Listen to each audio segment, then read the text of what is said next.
Ephesians 4, verse 29 on the screen.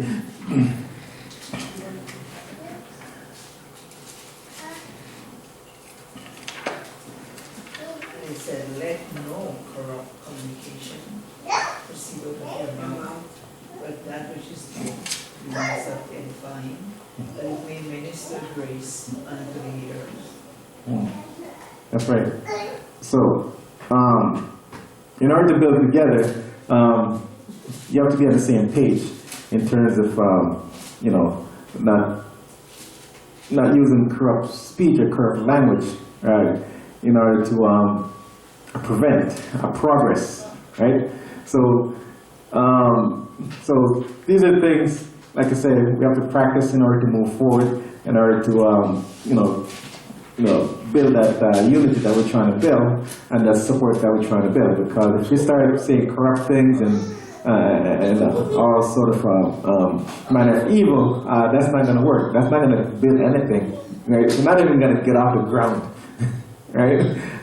When we speak such things. So the call today is to speak words that are good and wholesome, speak what is helpful and not harmful to the well-being of others, speak what builds a person up and not tear them down. Right? So we can't come with that trying to what some people try to do is due to maybe self-esteem issues, they want to make themselves above others. So what they do, they try to tear down other people to put them underneath them so they could stand above them. Right? So you cannot build that way. Right? You have to work together, and whatever skill, whatever skills you have, or whatever your limitations is, you stay in your lane. Right? You stay in your lane because we all have a job and a duty to do, and in respect of building. So words can either build up, encourage, motivate, or they can hurt, tear down, or leave someone with lasting scars. So stuff like that could, rip an assembly apart, right? Families, wherever you are, trying to build something, these sort of attributes or behaviors cannot help in a way, right? So as people of IWHA, we need to be very careful about what we allow to come out of our mouth. So we have to think before we speak, right? Slow to speak certain things that we know that is this going to be constructive or is this going to really hurt someone? And then the end is going to come back. It's going to boomerang back at me, right? So, and especially when you hear third party or second party information, that you got to stop and say, you know what? I better stop and think and see where this is going, because it's more than, like I said, going into a so-called black store, black restaurant, whatever, and put your money down and buy something, right? There's a lot more we have to do in order to build as a nation. So, because same thing with this, you go inside a store, and because you may have a little disagreement with the merchant and stuff like that, then you go out and start to badmouth that store, right? That's not going to help, right? If we try to build as a nation and try to build something, what we try to do, we try to see how we can find a solution to the problem, right? Instead of going out and saying corrupt things in order to destroy that establishment, right? And when that establishment gets bad PR based on person's corrupt speech, then the company goes out of business, and then we say, oh, we have no black business to go to. Right? So, and then we look around and we say, okay, so we have to be very careful, how we interact with our own people. I always try to be positive and try to find a way to fix the problem instead of the problem being publicized. So Luke 6 verse 45. Let's look at Luke 6 45. So in order to solve these problems and bring solution, we have to know these things, especially when we come in as Israelites. These things I think we should be able to understand first before we go into any other things. Right? So, because just knowing you're an Israelite, that's not enough, right? And knowing when the appointment times are, knowing when the Sabbath is, dietary law, and you know, and all that stuff, you know, when it comes to our relationship in building a community, it's totally different than going inside a store and buying something, right? It's totally different. So Luke 6 verse 45, you got that?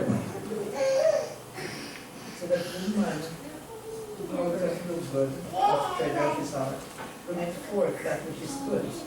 And an evil man, out of the evil treasure of his heart, bringeth forth that which is evil. For of the abundance of the heart, his mouth speaketh. Yeah, that's right. So the heart is the thoughts. So it's come from the thought first. So what is the engine? What is the agenda? What is the ulterior motive? Why this person is doing that, right? So the intent is to hurt, right? Is to hurt, you know, but the hurt doesn't stop there, you know, it travels. It's planned. Right? So it travels. So that negative corrupt word that comes from the mouth, it travels. It doesn't stay between two, right? Especially it gets out. So what are you speaking? Words to build up or words to tear others down, right? So that's how we. So no matter what it is, you know, we have to exercise due diligence, and we also have to use the scriptures in order to as a mediator to any conflicts, right? Instead of jumping to start to want to tear down, because this goes on so frequent, right, within our people, and then afterward it says, why can't we unify? Why can't we build a community? Right? So when these happen in a frequent occasion, then they mistrust. Then there's mistrust. And that's why we say, oh, we can't trust each other. Why? Because of stuff like this. Right? I can't trust that person who can talk too much. I can't, you know, so that's where the mistrust comes in, because we have to be careful, and then the mistrust start to build within our community, right? And then before you know, we can't trust each other, right? Colossians 3:8. Colossians 3:8? Yeah. What does it say? I may have that in my notes. I may have that on the other slides. So.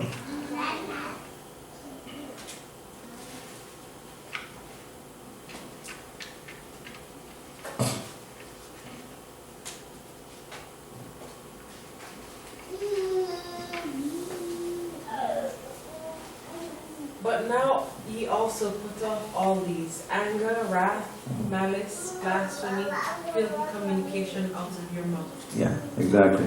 Right? Because these build up mistrust, right? So when we speak a lot of times that our people don't trust each other, how did it come to that point we don't trust each other, right? It's because of our skin color where we don't trust each other. There must be something else. We have to find out the whys, you know, why we don't trust each other. So there must be something that happened in the past, or something that we have experienced ourselves, you know, where the mistrust sort of, you know, take root. And then you teach your children the same thing, right? And so on and so on and so on. So the mistrust is always there, because we have to fix incidents like these. And once we fix these, then the mistrust can come back. So we have to fix it across the board. So the next principle is support rather than seek faults, right? And a lot of times people just want to see people being thrown under the bus, so to speak, right? Or to get some joy, some kind of satisfaction, or some kind of fulfillment, right? To be able to point and seek out somebody's faults, right? So we don't want to follow that route where we get satisfaction from it, especially those who want to be the first one to carry the news, right? To carry the news, right? So it's like somebody bring the news to you, and you get upset because you were not the first one to bring the news, right? So that's the problems of we try to support rather than seek faults, you know, because you can't come like, even you come into a group setting or wherever you are, school, you know, workplace or whatnot, and you come in, you look around, trying to find some fault to really throw at somebody, right? So just to tear somebody down. So that does not build, do anything constructive in building, because that's another thing that we also have to fix in order to move forward, right? And so once we fix many of these things, we won't have these conversations, you know, about not trusting and not supporting and all those things. So these are the first things we need to fix when we come in here as Israelites before we learn anything else. Philippians 2, verse 3 and 4. That's good. Doing none at all through selfishness or self-conceit, but in humility considers others better than yourself. Each one should look out not only for his own interests, but also for the interests of others. Exactly. So if you're looking out for the interests of others, you don't want to be seeking faults, right? And even if you do something that's faulty, it's between you and that individual, right? And that's something that you take and run with it, right? And create a big blog and that fault, right? And that's when the mistrust is coming also. Because no, I can't trust that person. I can't trust that individual, right? And now our people say, you know what? I better be careful what I do now because it may happen to me. So I can't trust nobody no more, right? About seeking faults, when he said when people come in to a room and it's like they're looking for something to fault the person over. Yeah. I used to do that a lot when I first came from Jamaica.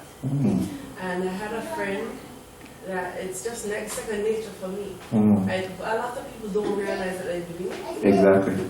Criticizing a lot. I don't know about any other Caribbean place in Jamaica. Yeah. A lot of women, in particular, and I heard a woman on the bus talking about her friend, talking she. And she chat too much. She chat too much, but you're chatting her. Exactly. You don't realize you're doing it until my friend's sister said to my friend, she really plays and she really talks about people a whole lot. Yeah. And she said it to me loud enough. She said it to them loud for me to hear it. Yeah. And then I think to myself, I never realized that about myself. Yeah. You know, that I would criticize or look and say, how she looks so. She could have taken herself or something. It's just second nature. Yeah, exactly. And that's right. colonialism that taught us exactly. that. So it's self-esteem. Sister is from Africa and they don't do that. That's right. Yeah, because it's a self-esteem issue too, right? Because to put somebody down will build me up. Put me on a pedestal, you know, where I can sit on a platform and that person is beneath me because, I tear them down to the point where they feel small now, right? So that's something that also kind of creates mistrust amongst our people too. And that's right? what the massa used to want to do around us, to tear each other down, to tear down our community. But now we have to learn to build each other up. Build it back up, exactly. Instead of finding fault in that person and you see something that is kind of off, you go to that first individual and like a sister, right, in love, and say, hey, you know what, right? Or sometimes you don't have to say anything at all. Yeah, I don't say anything at all. Yeah. Just let it fly. Like a book I read from Dale Carnegie speaks a lot about stuff from the Bible. And he says, you know what, sometimes criticism is not necessary. It's not necessary, Just make it fly. Exactly, that's right. Ignore it exactly. Because the person that come on the outside and think, man, look great. And you come and say, why that shoes there? But I don't know why you wear that. You know, look good. Hey, so we have to, exactly. Sometimes you have to just leave things alone. And it depends. If something that you don't know, then you leave it alone. But if something that you hang, then you know what? Then you can go to them and say, hey, so sister, hey, you wear, so, and you can do it in love, but not to insult them, just to say, you know what, da da da, right? So that, go ahead, Yeah, because this trust is was thrown among the African by the Europeans. Because if you remember the situation with Rwanda, yeah, and what happened there, it was, and the Tutsi and the Utsi, whatever they're called. yeah, yeah. Yeah, it was the foreigners. They come and they tell this one is better than you, this one is better than you. Yeah, yeah. And then when it come on, it's like they're trying to compete against each other. Yeah, yeah, they use lies. Yes. Yeah, other lies, One yeah. a little bit lighter than the other, and they use that. And when the real situation takes start, the European took off and gone. Yeah, yeah, exactly. When you think about almost 1 million people being slaughtered. Yeah, yeah. Oh, Yeah. something you have to think about. Exactly, that's right. So, That's not one of the reasons. yeah, so that culture has to change, right? So once that culture change, and it's going to take a lot of work, really, because it's like it's part of our DNA now, amongst a lot of, you know, so that's why it's important, you know, when we wake up, you know, we have to base, you know, the first thing we got to show people is this before we go to anything else, right? And now we as Israelites, guys, let's make it start with us Israelites, right? And then those who are out there, once they wake up and they come in, they could probably see, because we're supposed to, show the way. We're supposed to be the light to everyone else. So when they see us Israelites as a community and we're working in unity, you're gonna say, wow, man, those guys really, got it, right? They really got it, and that's how we want to lead by example, because we don't want people to come out of Christianity, out of the world, or wherever they came from, and when they come over here, it looks the same. They're gonna say, man, I'm gonna stay over the day. Right? That's it. So it shouldn't look the same. Right? So, the only difference, we're Israelites. That's the only difference it would be to them. Right? But everything else is still the same. So it should be different when they come over. The whole culture should be different as Israelites. So to the point where they don't want to go back. They're not even thinking about going back. Right?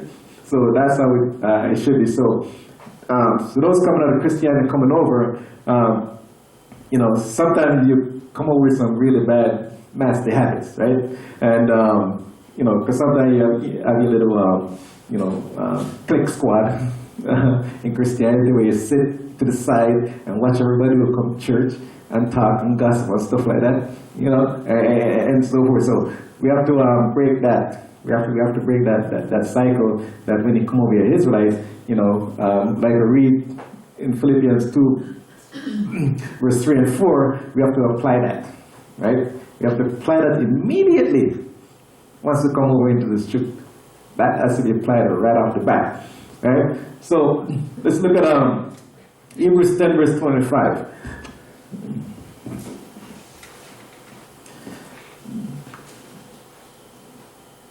Hebrews 10:25, because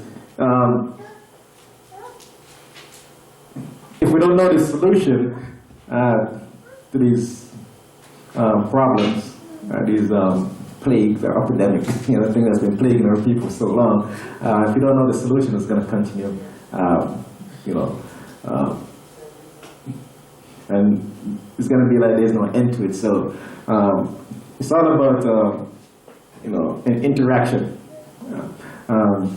With each other, how we interact with each other. So if we can get that interaction fixed, then everything else after that will fall into place, right? So the interaction has to be fixed. Hebrews 10, verse 25 Not among and 26. our own beatings, as some are in the habits of doing, but encouraging each other, and even more so because you see the day drawing near. For if we deliberately keep on sinning after receiving the knowledge of the truth, no further sacrifice for sins is left for us. So, if you come to the truth, right, and you continue with that same reprobate behavior, no more sacrifice for your sin, right? So, coming over here, we understand that we have a duty and responsibility as Israelites, and we have to guard the Most High's word, right? And guarding His word means that we also have to apply it, right? So we have to be a user of the product, right? If we are supposed to be a light and supposed to introduce others to the word, right, we also have to be a user of the product. Right? A user of the product. So Acts 20 verse 35. Right?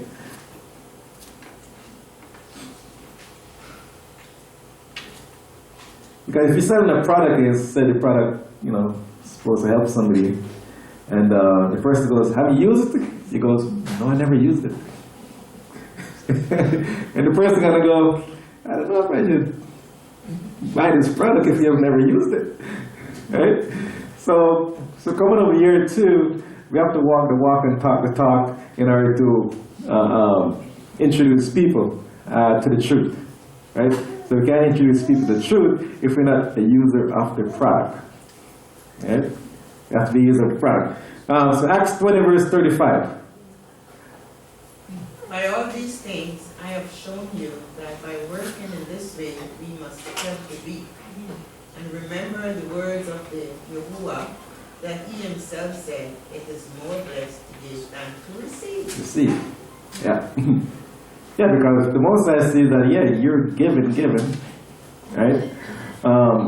Instead of taken, right?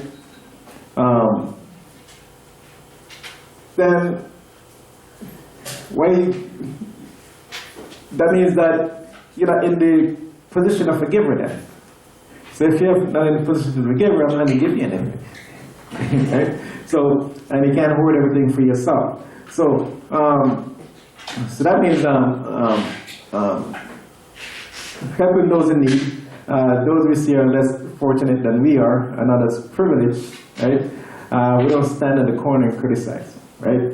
And you know, and be puffed up, you know, like I said, sitting in the seat of the scornful, you know, acting over righteous and holy than thou, right? We don't do that in this truth. Everybody is equal, walking together side by side. Not one is walking, you know, is floating in air when they walk. Everybody else is touching the ground, right? It's not like that. We all touch the ground when we walk, right? So it's important that, you know, we don't exalt ourselves above others that's coming in. Yeah, we also want to be a light for everyone coming in, and also, you know, likewise teach them to do the same. So, like I said, we have to be a user of the product. So, unify rather than cause division, right? So,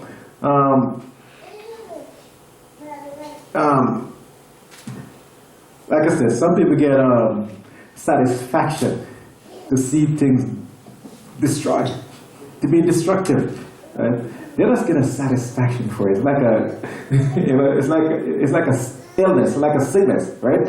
It's like somebody, it's like an arsonist, right? Who just love to set fire and building and see it go up in flames, right? So the same thing, you have those who are arsonists in this truth, right? And they just get this gratification of just seeing things go up in flames. Right? That's how it is. So you cannot. So we have to be the part of the body of the Messiah, and the body of the Messiah are those who are doing work to build the body, right? Not those who are trying to tear down the body of the Messiah, but you're there to build, right? That's why you give us all different gifts, all different skills, and we're supposed to use it to be constructive. Right? To make it constructive. So that's what we're supposed to do in the body of the Messiah. Not come in and try to cause division, because the Most High will hold them guilty. You know. So Romans 16 verse 17 and 18. Go ahead. Now I call upon you, brothers, watch out for those who cause divisions and stumbling, contrary to the teaching which you have learned, and turn away from them. For such ones do not serve or master Yahushua, Messiah, but your own stomach, and by smooth words and flattering speech they deceive the hearts of the innocent. That's right, yeah. So some people cause division in order to build themselves, or whatever agenda, whatever their intent, right? That's what their main intention is to do, is to tear down over here and build over here and exalt themselves, right? So that's the intent of those who want cause division and disunity in order to tear down something that the Most High, something even what the Most High has built. So, but like I said, some people get the satisfaction of just seeing something being destructive, right? It's just like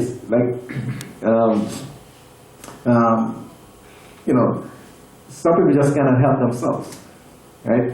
That's just because you could even check their track record and you see that, oh, they've done it over here, they've done it over here, they've done here, they've done here, they've done here. Everywhere they go, it's the same, it's the same result because they cannot help themselves. That's what they do, right? So, so that's why the scripture says,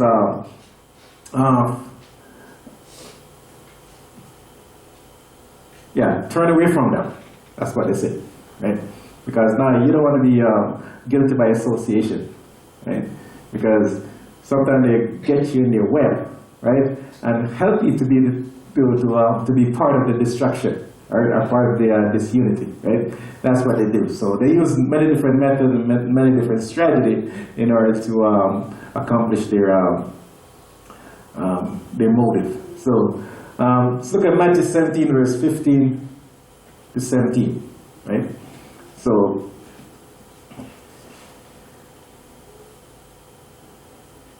Matthew 7, verse 15 to 17. So unify rather than cause divisions. So that's what the first intent should be.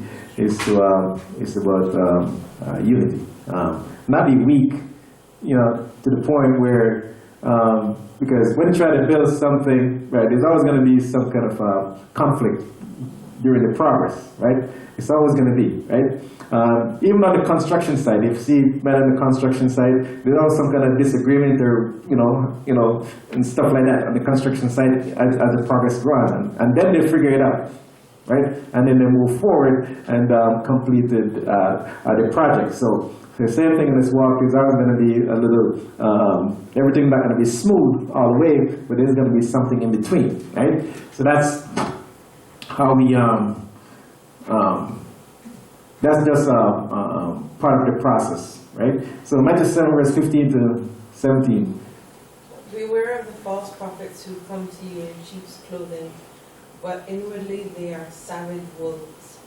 By their fruits you shall know them. Are grapes gathered from thorn bushes or figs from thistles? So every good tree yields good fruit, but a rotten tree yields wicked fruit. Exactly. So you should know them by their fruits, and you should know them by the company that they keep. Right? So if you know that that's not me, right? You can tell, oh, that's not me, right? Then you should move away because you don't want to be guilty by association, right? You don't want to be also involved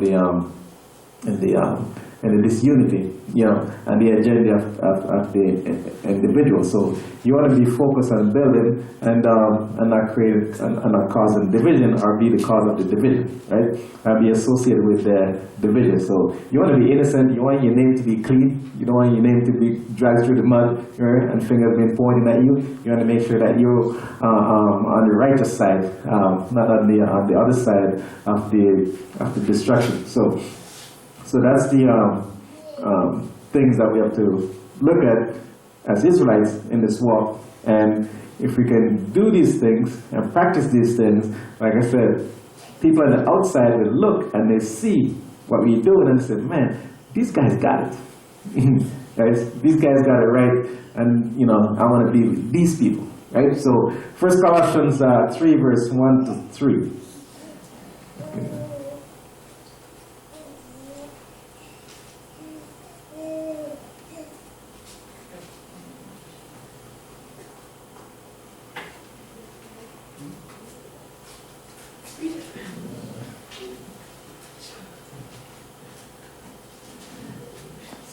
Colossians 1 verse 3 verse 1 to 7, 1 to 3. First Colossians 3, 1 to 3. Yeah. If then you are raised with Messiah, seek the matters which are above, where Messiah is seated at the right hand of Elohim. mind the matters above, not those on the earth. For you have died, and your life has been hidden with Messiah in heaven. That's right. So, that's right. So if in Messiah, then your output should represent Messiah, right? And those around you, their output should also represent Messiah. It shouldn't be, on the other side, on the left-hand side. As I said last week, if you're in the truth, right, and you're driving on the left-hand side, and we drive on the right-hand side, there's going to be conflicts. It's not going to work. There's going to be collision, right? If both are driving on different sides of the road, right? So that's the how we have to identify whether or not we're on the right side of the road or we're on the left side of the road, right? If you're on the left side, we know that's going to cause division. So unify rather than cause division. Make sure we're driving on the same side of the road, right? Instead of the opposite direction, opposite side. So the fourth point is be part of the solution rather than part of the problem, right? So, like I said, you want to find solutions because not everything is going to be perfect. Not everything is going to run smooth, right? But we know that where there's issues that need to be solved, then we got to find a solution to solve those problems. So we got to be a problem solver, right?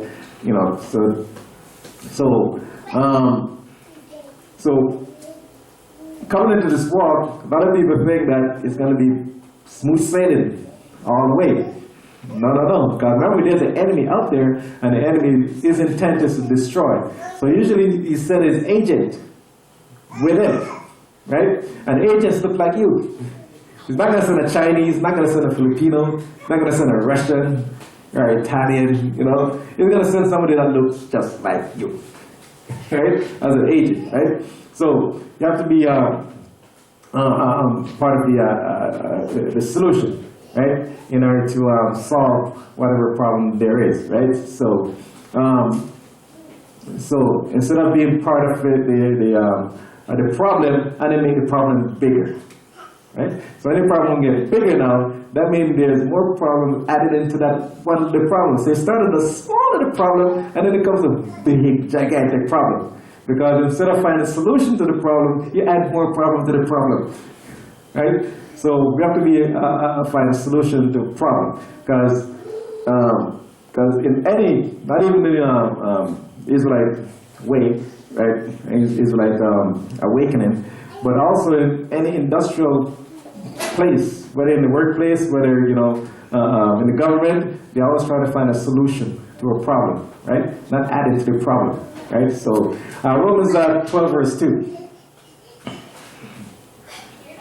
And do not be conformed to this world, but be transformed by the renewing of your mind, so that you prove what is good and well-pleasing and perfect desire. That's right. So so the solution is, we don't want to continue with some of the bad behavior that we had out in the world, right? When we come over here, want to renew our mind, right? So we do things that's in the perfect desire of the Most High, right? That's how we want to operate when we come over here, and that's how we find a solution to the problems, right? Instead of having the same mindset that we had in the world, and then you see a problem, and then use that same mindset to add to the problem, right? So you have to try to renew your mind in that sense. Romans 8, verse 28 and 30. Let's get that.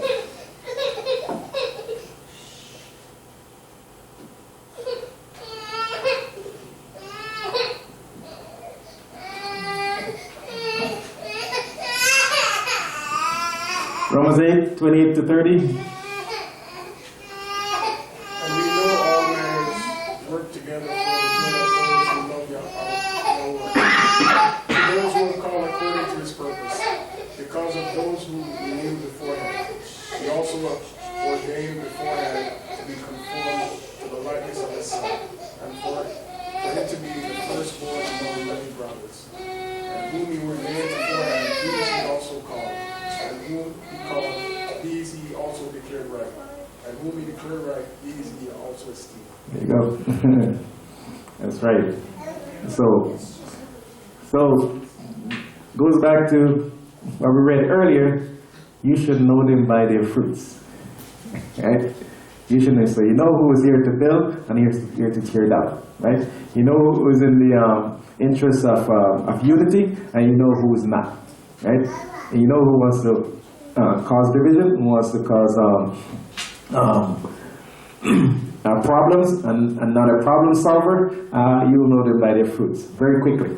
Right? So right here we understand that there's some that the Most High have ordained, right, and have called, right, beforehand, and there's some that we know that the Most High did not call. And those are the ones we know that the enemy is always going to send in your midst, right, in order to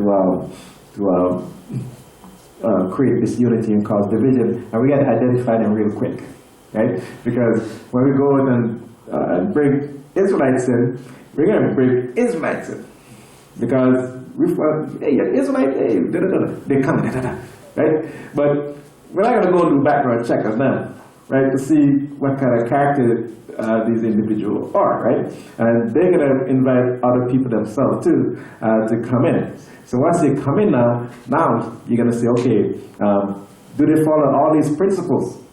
Those who are within the community, do they follow these principles, right? Or they go against these principles, right? So that's why, these principles should be established as soon as possible, right? As soon as possible. So, so the school says, by Eldridge Cleaver says, there is no more neutrality in the world. You either have to be part of the solution or you're going to be part of the problem, right? You can't be in the middle, right? So, so you have to pick one, right? Either to be part of the solution or part of the problem, right? So if you're neutral, that means you're part of the problem.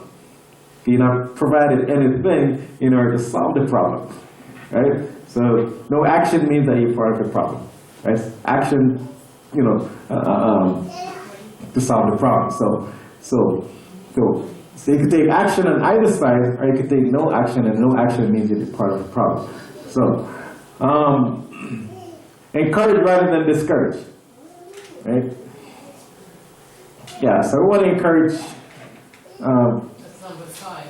So here at Number 3? Okay. Okay, typo. Yeah, number 5. Yeah, number 5, encourage rather than discourage, right? So this is huge, right? Because encouragement goes a long way, especially young ones or youth, because, they're so more at risk, So encouragement is huge, right? And when I was in the church, I see a lot of discouragement, right? And a lot of young people left the church because of the discouragement that they experience, right? So encouragement is huge, and if you encourage, people are going to feel comfortable. They're going to feel, yeah, this is where I want to be, right? Because I feel like I'm somebody, right? And not being discouraged, about, what I try to contribute, right? I can try to contribute this, but this is all I have, and then people criticize me. I give too little, right? Instead of encourage, right? So encouragement is very powerful. It's like a testimony, right? It's like a testimony. Encouragement is, right? So it also comes same thing with a business. You encourage the individual that has a business just because you and him may have a little disagreement. You still encourage them, right? And you're still trying to find a way to solve that disagreement, right? But you don't discourage, you encourage them to go on. So these will help us, stay knitted as a unity. So 1 Thessalonians 5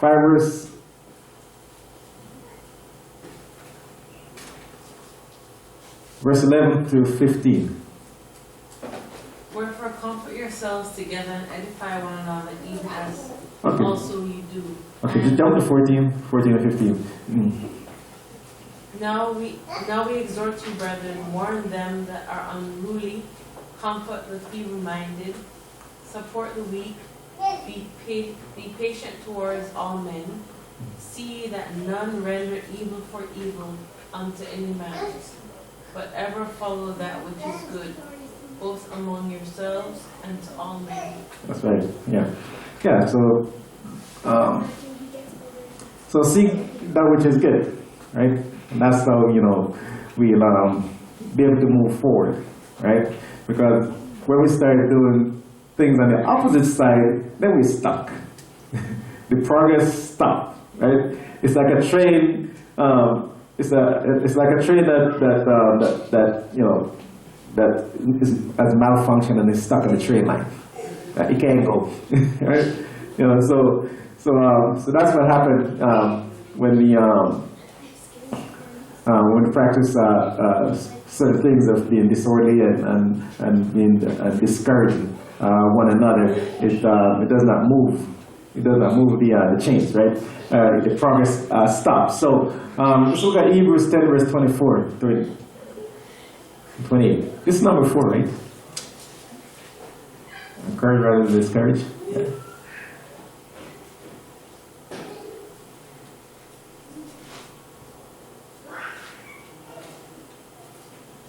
And let us consider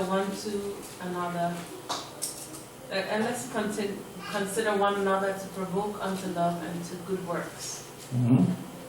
Not forsaking the assembling of ourselves together as the manner of some, but exhorting one another, and so much more, as ye do the day approaching. I don't know what that means. As ye do the day approaching. Mm-hmm. For if we sin willfully after that we have received the knowledge of the truth, there remaineth no more sacrifice for sins, but a certain fearful looking for of judgment and fiery indignation, which shall devour the adversaries. He that despised Moses' law died without mercy under 2 or 3 witnesses. Mm-hmm. There he goes. And Moses' law was about building up, right? Because Moses had to deal with a whole community of stiff-necked Israelites, right? And instructions were given on how we should live in peace and harmony among each other, right? So we have to also apply those laws that Christian says is done away with. But they're not done away with. You still have to apply those laws, those encouraging laws, and those laws that teaches us how to live in peace and harmony. So, and that's how we have to apply ourselves when we come to this walk, and we got to find a way and find a solution how to live in peace and harmony, right? And that will go a long way, So, and that will encourage other people to want to come and fellowship amongst us, right? When we apply ourselves and we do it in peace and harmony and in love. So Hebrews 3, verse 12 and 13.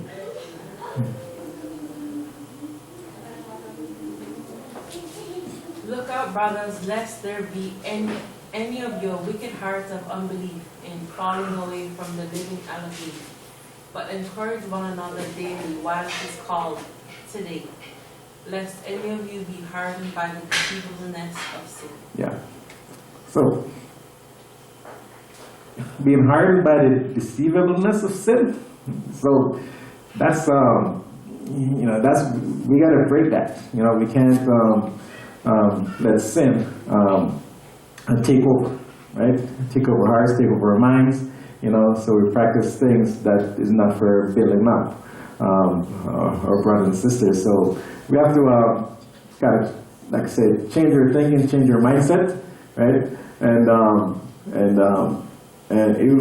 find a solution to problems, right? Instead of adding problems to the problems, we find a solution to the problem, because a lot of things that we're taught young, coming up, growing up, weren't taught the proper solution and the way to interact with their fellow brothers and sisters in order to live in peace and live in harmony, right? So These principles supported the Israelites be able to identify them and to practice them, right?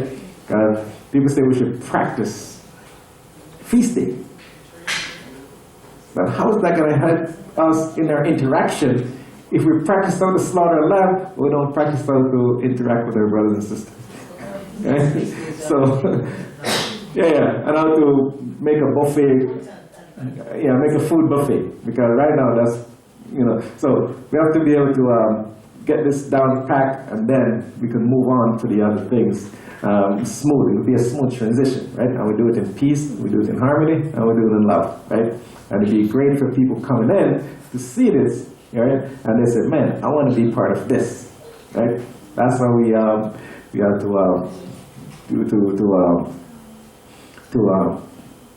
practice, right? Because people coming in and see certain behavior, it's not difficult to identify something's not right here, right? Because sometimes in intuition you kind of feel it, right? You kind of feel there's something not right here, right? I don't think I'm coming back, So, so that's the thing that I want to make this community attractive to those on the outside. Like I said, we have to be a user of the product, right? We have to be a user of the product. So,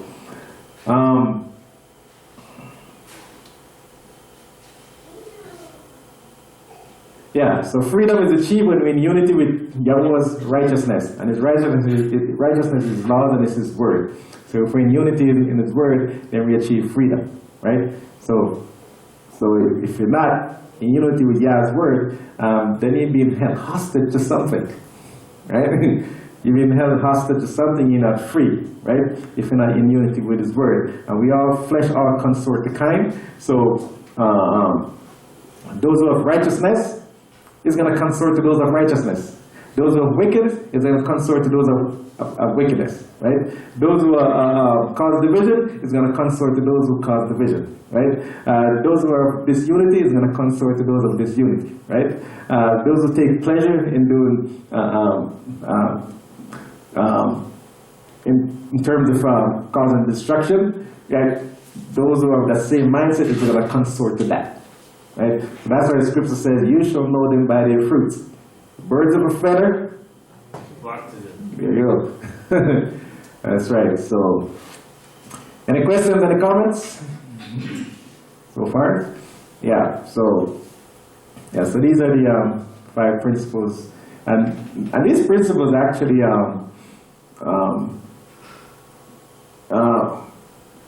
can be classified or connected to the spirit of man. Right? Or the nature of man, right? Because the Most High didn't create us; He created us to practice these principles, right? And the spirit that He gave us is to be set apart, right? Set apart according to His word, right? That's what He told us in Deuteronomy chapter 7, verse 6. Not to be like the other nations, to be set apart, to be a righteous nation, right? So we have to put these on our hearts. Put these into practice, and that's how we can build in unity and become a great nation again, right? A great nation again, right? So before we become a great nation again, we got to make the word great again. Hallelujah. So we have the kids portion. Yep. So everybody's ready to get drunk today? Yep. Yeah, so we gotta do it the holy way. The righteous way. So today's our lesson, one I did before. I'm doing, my special request to do this lesson presentation. And it's good to get some reinforcement on it, because I still see a lot of our people out there still calling white people Gentiles. So we have to get it straight again. That's why I'm I was requested to do this presentation, right? And it's interesting that Israelites now are brothers that is out there teaching on the street, IWHA and others, and are calling themselves Christians. What? Yeah, they say we're the true Christians, right? Because we're the follower of Christ. Oh yeah, I see. Yeah. I see. So Yeah, IWHA and other brothers are starting to say that now. I see a brother teaching on the street, and they said that, yeah, we're the Christians because we're the follower of Christ. That's why we're Christians. So as I was teaching, a lady pulled up in a car and says, why you guys out there doing this? Why don't you come inside and have service with us? So the brother goes, I know what that's all about. I used to be inside that building there when I was a Christian. Oh man, that's confusing. But you just said you're a Christian because you're a follower of Christ. And they say you're not going to go in that building because you left when you were in it, when you were a Christian, you're there. So what is it? It's a Christian. He's an idiot. Yeah. So what? I said, you call yourself a Christian, right? So now I say, you left the church because you don't want to be Christian no more. So you want to become you're Israelite and now you're Christian. Yeah. So that's the problem when we start connecting ourselves and start using the same speech that Christians use. Before you know it, what? You're going to consort yourself to them, right? And start have the same language, right? So all flesh consort to kind because you never left Christianity just because you call yourself Israelites and stuff like, the laws and stuff like that.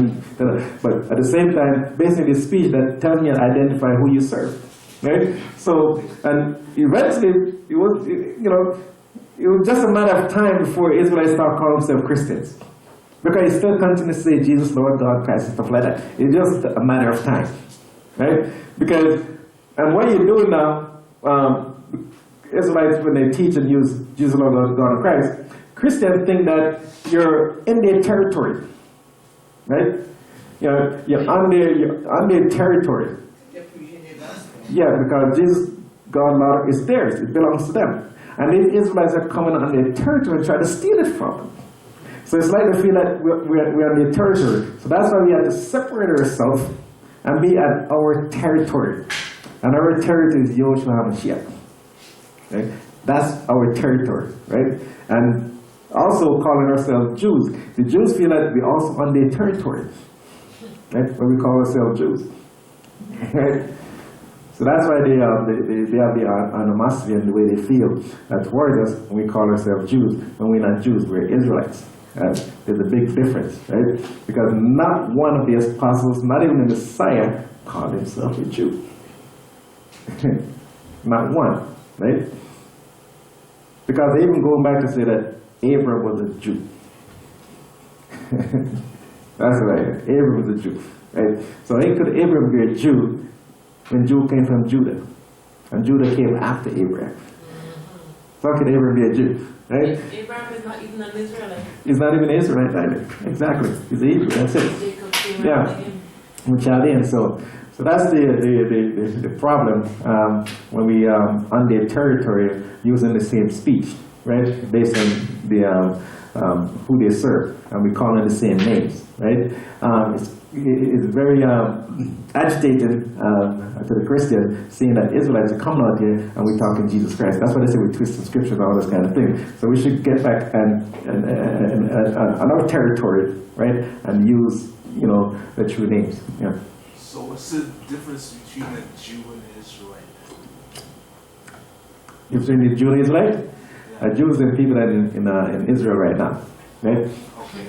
Because the word Jew is not a nickname of Judah, right? It's a name that they created themselves, right? Oh, so they created it. Yes. Before the letter J was invented, they go through so many series of changes, right? And when the letter J was invented, they say, we're going to settle on this name Jew. And we're going to give it to the Christians so they can put it in their book, right?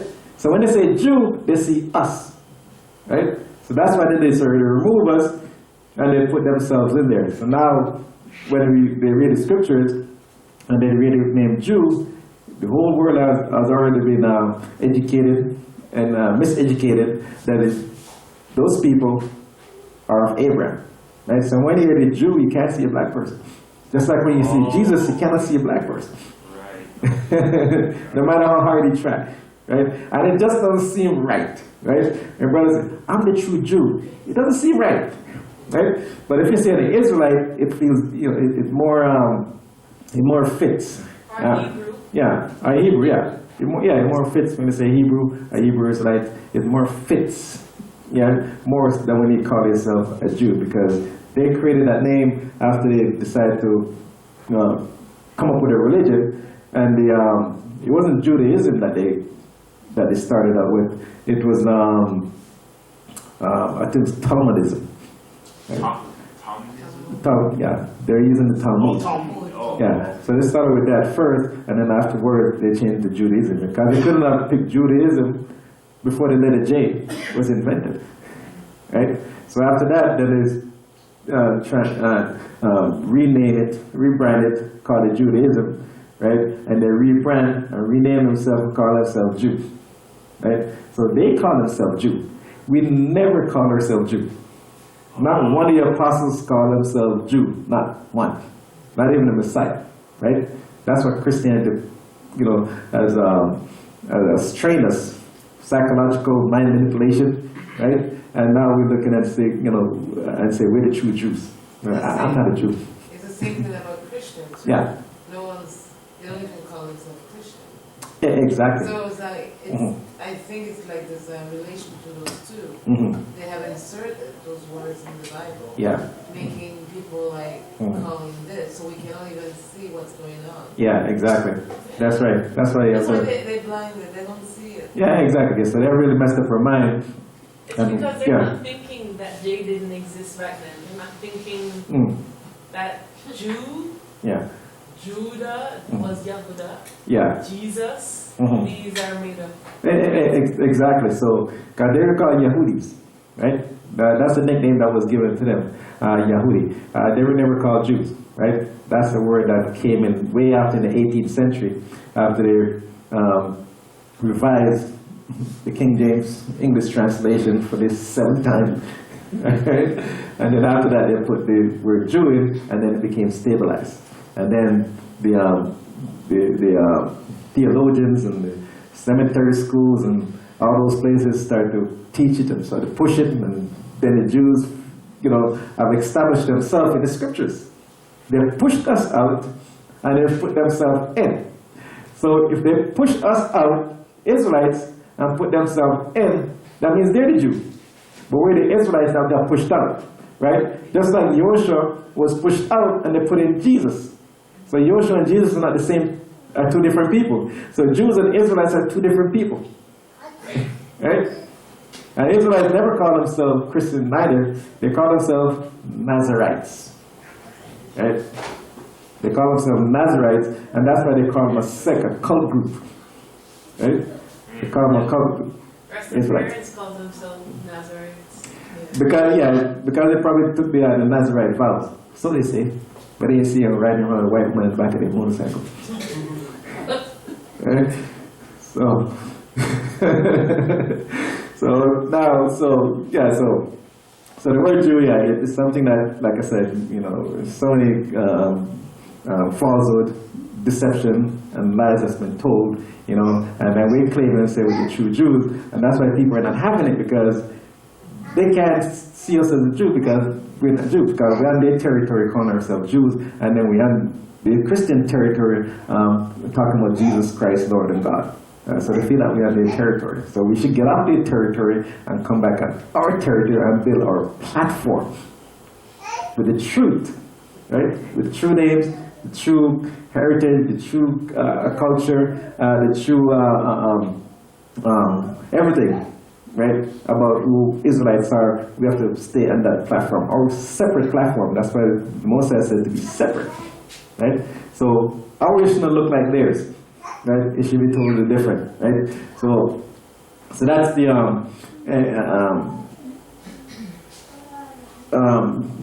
one of the problems. I think that a lot of our brothers make a mistake when they go to teach and say that they're the true Jews, right? Use Israelites, and one of the mistakes they use is that if we don't use what's in the King James, people will not know what we're talking about. Well, yeah, I figured that. People are not dumb. Come on now. If you read it from the Bible, people know exactly what you're talking about. Right? Because if somebody, so now, my thing is that if you teach and I say, okay, if I don't use Jesus Christ, the people would not know what I'm talking about. Right? So now what if you go to a country where the person has never heard the name Jesus Christ before? Right? So what difference what you use now? Because they've never heard Jesus Christ before, so are they going to know what you're talking about? Right? So if we use the true names and use everything that's in the scriptures, the people will know what he's talking about, because you want to lead with your platform, right? You don't want to compromise, and then afterward you want to educate them with your platform, right? Then you're not going to be real trustable or real credible, because those people that come in, they're going to do the exact same thing, right? And they're going to want to stick with Jesus, Lord, God, because they say, well, you guys use it out there in the street when you teach. So if I come in here, why not continue using it, right? Why are you going to teach me a new name now when they're out there in the street using that name, right? So they're teaching that name, but they say, oh, when you come into our assembly, we start teaching you, right? And we start praying, we use the right names, right? But when we go out there and use in the street, we use the name that they recognize. Because if we don't use the name they recognize, they don't understand what you're talking about. Right? So that does not make any sense. So when you go there, lead with your platform, right? Lead with who you are, right? And if they don't understand, they'll come and ask questions, and then you can answer their questions, right? That's why I think lead with your platform, because when you're doing a compromise and you're putting the Most High in the background and you're leading with the enemy, right? You're using the enemy as a bait to bring them in. Lead with the Most High, right? Let him be out front when you go out there. Don't put something that you're going to tell the people, oh, don't use that. When you go there, you teach them, use that to bring them in. So that's compromising with the enemy, right? So people will understand, right? And the Most High, like I said, he's in control, right? He's the one who's sending you out there to teach his word, right? And if you're out there teaching his word, you're going to teach it truthfully, right? Don't bring falsehood out there as a bait in order to bring the people in, so when you bring them in, then you teach them the truth, right? That's the wrong way. That's the wrong strategy to use, right? We all have to lead with the truth, not with the falsehood.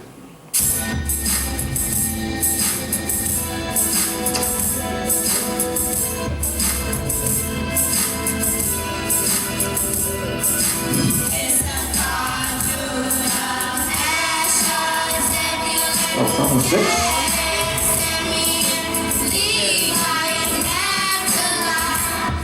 I guess tonight they changed the clock back. Forward? It goes back or forward? Go back?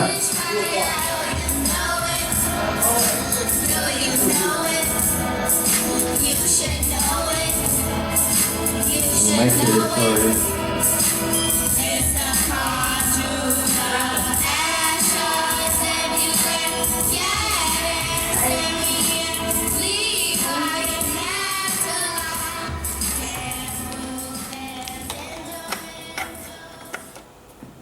So Rebecca's going to read for us today Psalms 119. The whole thing? Yeah.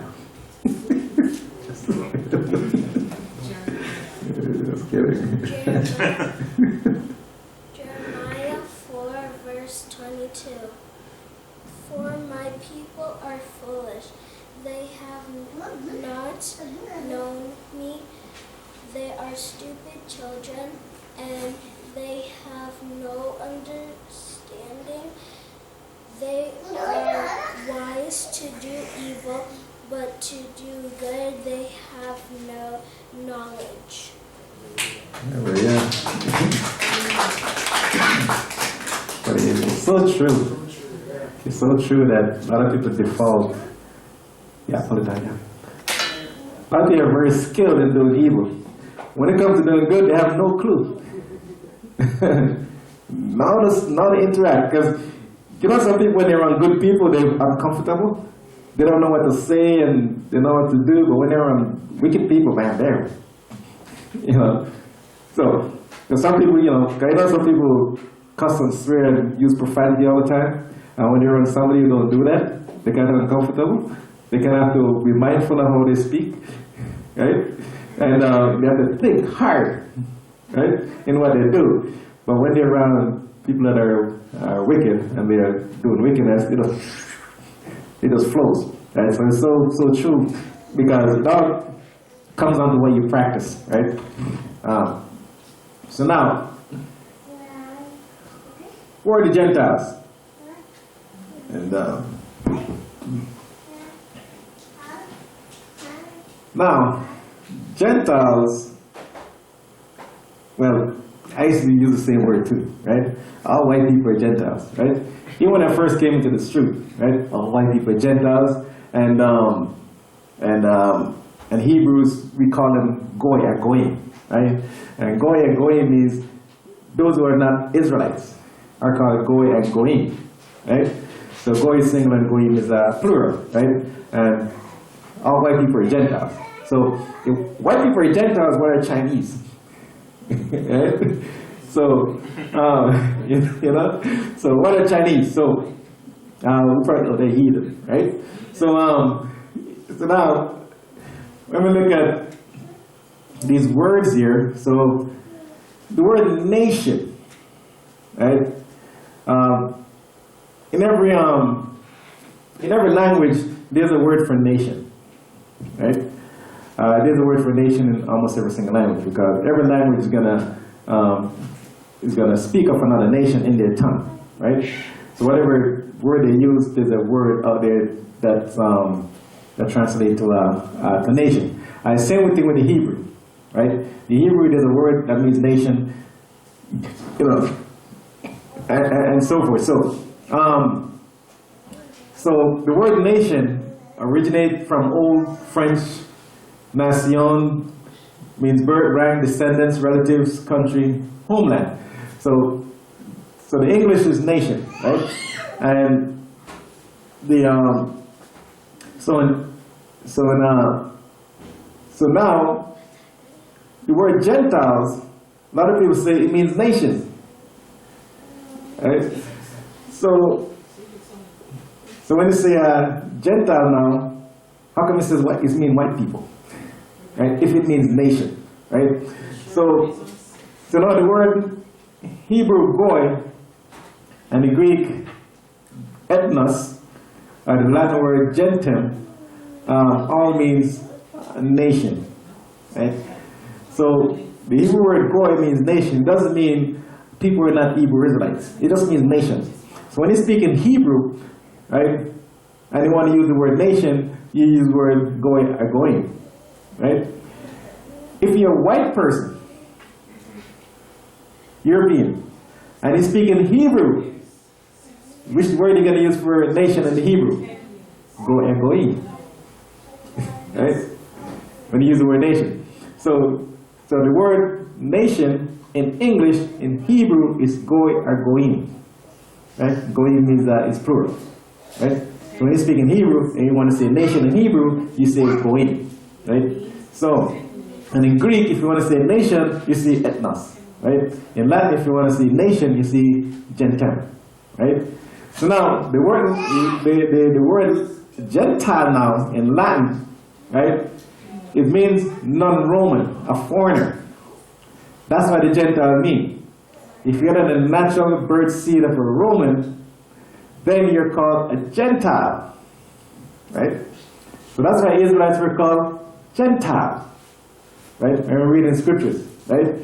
So they flip the script. I'll show you as we go through this presentation. So the word Gentile is a term that was given to someone who was non-Roman, right? Or a foreigner of the Roman nation. So that's where that came from. So Gentile is not white people. Right? It's anyone who is not. Even white people who are not. Even Chinese who are not who are non-Roman is called Gentile, right? So that's where the word Gentile was originate from, right? And gentile means nation, right? So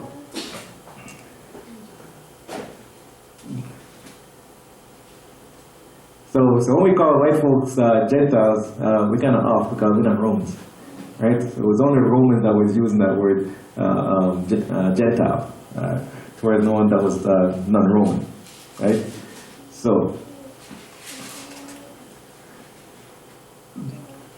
What do you call the other races? What do you call the other sets of race? What do you call them? Based on what language you're speaking. Depends on the language that you're speaking. Now, we have, based on your name that you're given to that nation, right? So if you're Hebrew Israelite, what are they? If we're Hebrew Israelite, they're based on what their nationality is, right? But sometimes you may give a nickname. You may give a nickname to that nation. Just like, what should I put up one now? A nickname. Just like Jamaica. We have a nickname for Americans. Not even call them Yankees. I remember back in the day they used to call American Yankees. Right? So that would be the nickname that was given to Americans, right? I was Yankee. So we're looking at the translation of the word as opposed to a nickname that was given to it.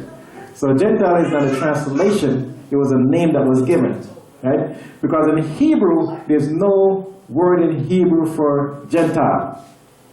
And there's no word in Greek for Gentile. Only the Romans can call somebody a Gentile, right? So we weren't calling people Gentiles, so that's why we don't have a Hebrew word for it. But the Romans were calling people Gentiles, so that's why they have a Roman word for it, right? And the Roman word is Gentile. That's what it is, right? So, is there an English word for Gentiles? No, there isn't. So which one mean that it's nation? Which one does mean that's nation? By the nation? Goyim. If you speak in Hebrew, it will be Goyim. Right? Because in Hebrew, Goyim means nation. So if I was speaking Hebrew now, I'm using the word nation, I would use the word Goyim. And when you translate it in English, it says nation. When I speak Hebrew, it's Goyim. When I speak English, it's nation. Right? But if I want to say Gentile in Hebrew, there's no Hebrew word. I'd have to use the Roman, Gentile. Right? Because there's no Hebrew word, there's no Greek word for Gentile. It's something, is a name, is a word for the Romans. Right? So if there's a Hebrew word for Gentiles, what is it? That's your confusion. Yeah, so if we translate Gentile into Hebrew, what's the Hebrew word? There is none. There is none.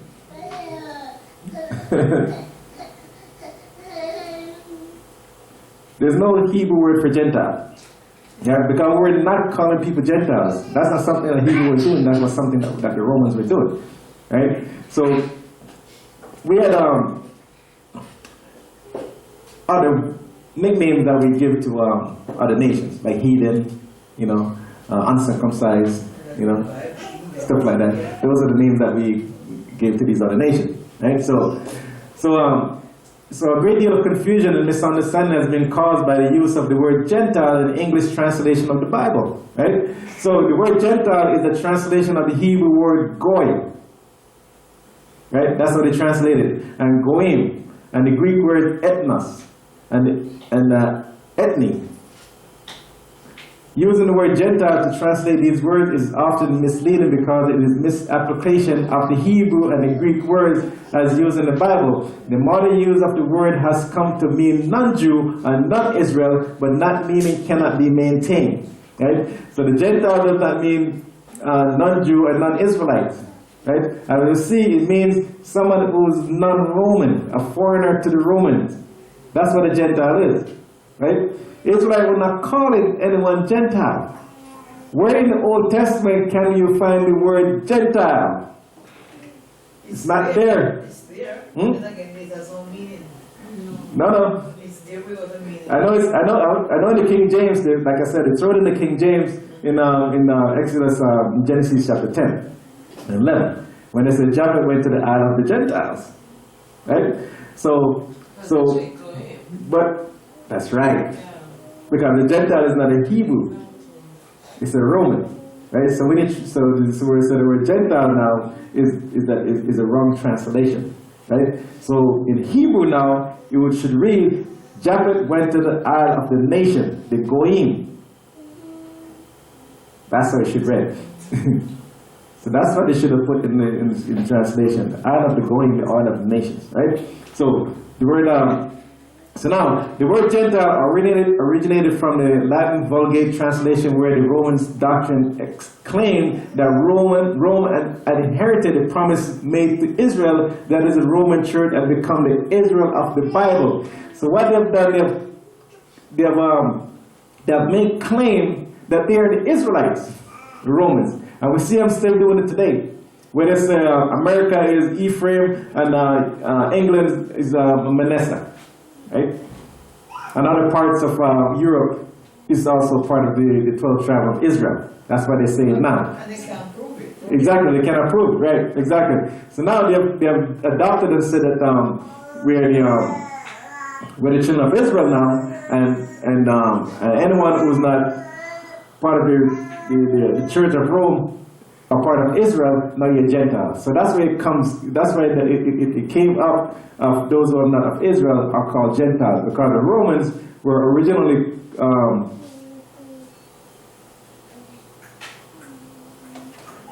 the Romans deceivingly, Roman Church deceivingly, and that's also where we get the switch from Israelite to Christianity, and Christianity took the gospel and started to run with it, right? That's how it all started right back then with the Roman Church. So the influence of the word Gentile in the Roman Catholic context is one who is not of Rome. That's what a Gentile is. So those Romans is called those who are not of Rome, Gentiles. Right? I know Watchman uses it a lot, Gentile, about the Gentile. Yeah, because it's not the white folks, but white folks are not Gentiles, right? Those who are not of Rome are Gentiles, right? So in the English translation that were based upon the Latin Vulgate, this Latin word was carried on with similar meaning, but instead of meaning not of Rome, it has become to mean not of Israel. So you see how it manifests itself, right? They started out as not of Rome, and then later on it becomes not of Israel. So that's why that's why the church said, if you're not anyone who's a Christian is a Gentile, because you're not a Jew. See? You're a Christian, you're not a Jew, only those who are not a Jew are a Gentile. So that's why they call everybody in Christianity now Gentiles. Right? And everybody who's not a Jew, they call them Gentiles. Right? And when you accept Jesus Christ as your Lord and Savior, and blah, blah, blah, you become a spiritual Jew. You no longer call a Gentile. Right? So, you see how everything came on. So in the mind of those who Rome and Israel were synonymous, there was no difference to be of a Roman Catholic Church was to belong to and to be part of Israel. So Rome accommodated all races that could buy citizenship, and all racist concepts come into the church.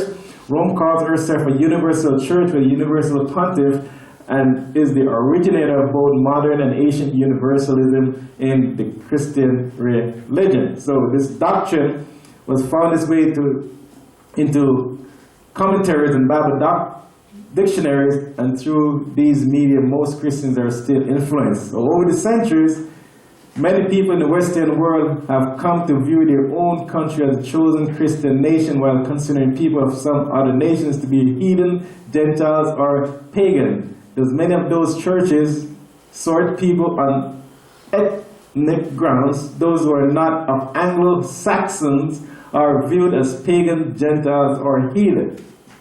Okay. That's those history tidbits. You They see. just say that because that's who they are. Exactly. They're pagans. Yeah, the pagans and the heathens. So, and also throw the word Gentile in there, because a Gentile, it means somebody who's not saved. That's how Christians look at it. Right? Somebody's not saved. So if you're saved, you're a spiritual Jew. Right? And then you could claim. So pagans. This is how the pagans came. So the word pagan comes from the Latin noun paganus, which meant rural people, villagers, from pagus. Right? That referred to people outside of Rome, or outside the walls of some other Roman town. It appears that paganus, village, was an ancient Rome contemptuous word, just as the English word heathen, and peasants are, over time, people in various Christian nations have, in one way or another, begun to view themselves as the Most High's people. And they have begun to use the word pagan of people of other ethnic background. Right? It's a way to say like, you know, like how people are disregarding people from, you know, like rural villagers. So Yeah. it's like a way to tell, oh, I'm not like that. Yes. So Like, they kind of use that word in that sense. And I'm Yeah. like, like the insult. Yeah. They use that as like an insult. Like, Insult, yeah. yeah. That's right. Right? So that's the how that word was used. So the word heathen now, they thought that originally the English word heathen probably referred to people out of the heat, rural people who live outside the town walls. All right, the word present, which is the French origin from pays, district, country, has the same contemptuous meaning: country people, rural people. Right? So when you look at the King James 1716 version, translated "goy" 140 times as heathen. But that's just like they're just messing Yeah. you up, because Yeah. that Yeah. doesn't mean heathen at all. That's right. So it just means nation. Yeah, Heathen means yeah. suburb. So yeah. So the word. So you see where the word heathen, how the word heathen was came into being, right? Because, like I said, it was used in an insult because the people of heath rural, because people from other outsiders, right? So they're given those names. So those names found its way into the scriptures. That's Right. why it said, do not copy the way of the heathen. Yeah. Because they should send a set of people like. It said that those copy the way of the nations, right?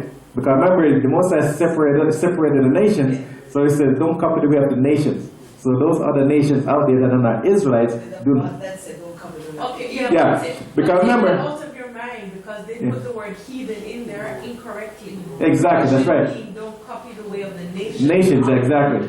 That's right, because you have Israelites that was considered to be heathens too, if you're going to look at that way. Not following the way. Yeah, so don't follow the ways of the other nations. That's what the Most High was saying. But you see the issue here. Mhm. When you try to talk to people about that, Yeah, well, Their mind is still it is still stuck in that. just like my sister. yes, That's a problem. They don't go behind Heathen doesn't mean research. And Yeah. the person who wrote translated yeah. in English, Mm-hmm. they can put whatever word up that. Oh, yeah, yeah. You know? Yeah. And then it's an agenda they Yeah. put behind it. And then you trying to explain to your brothers and sisters about the Yeah. meaning of that. They don't see it. Exactly. They only see it what it says Yeah, on that. exactly. Yeah, because you know what? Because they're under, like I said, they're under the influence of a drug, which is called falsehood, right? When you're under the influence of a drug, you can't see anything. Exactly. Yeah, because you're under the influence, you can't really. Because somebody who's on drugs, some crack or cocaine or stuff like that, you can't have a constructive conversation with them, and they can't kind of comprehend what you say to them. So when you're under the influence of falsehood, they can't comprehend when you bring in the truth to them.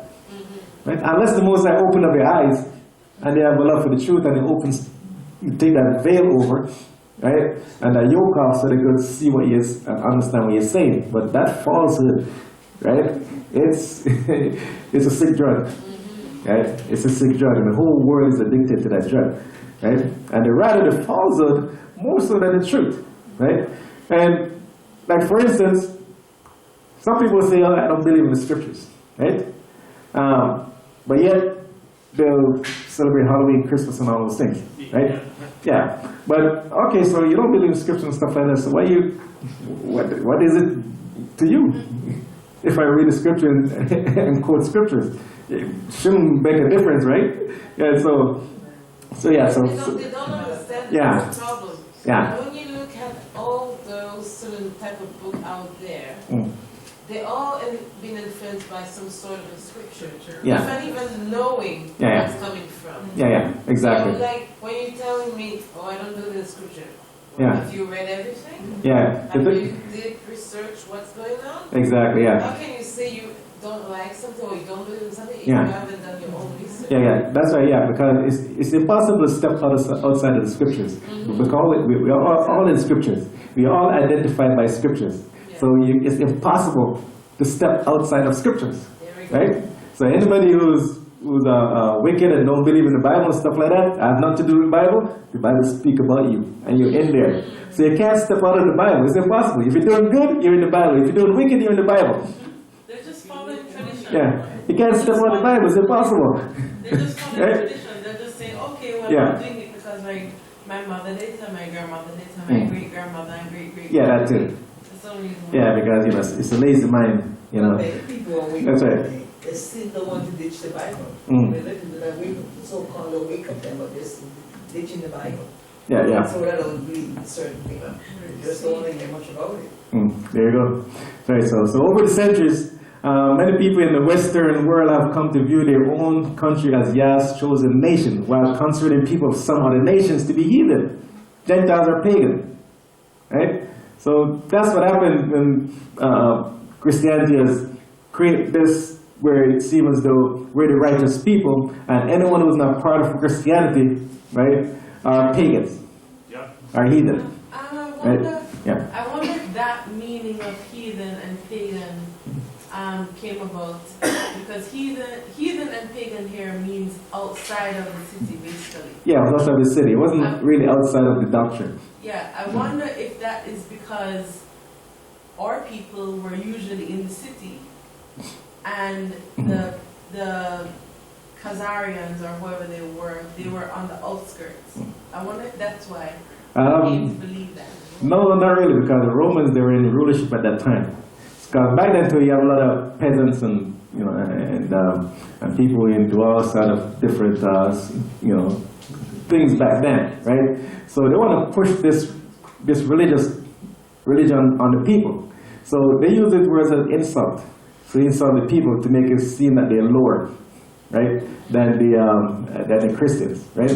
Because the Christians want to claim that they're the true way and the light now, right?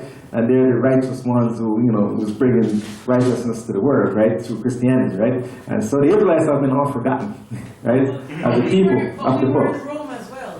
Yeah, we're in Rome. Everywhere. Yeah, exactly, yeah. But Christianity took a stronghold because the Israelites have forgotten who they are too. And we have discontinued from our heritage, and we have picked up Roman custom, Greek customs and stuff like that, right? So we're in the cities with those people that was part of this Christian movement, right? And those who are outside, they're looked down on, stuff like that. And that's why they use these words to insult the people. So over time, these words became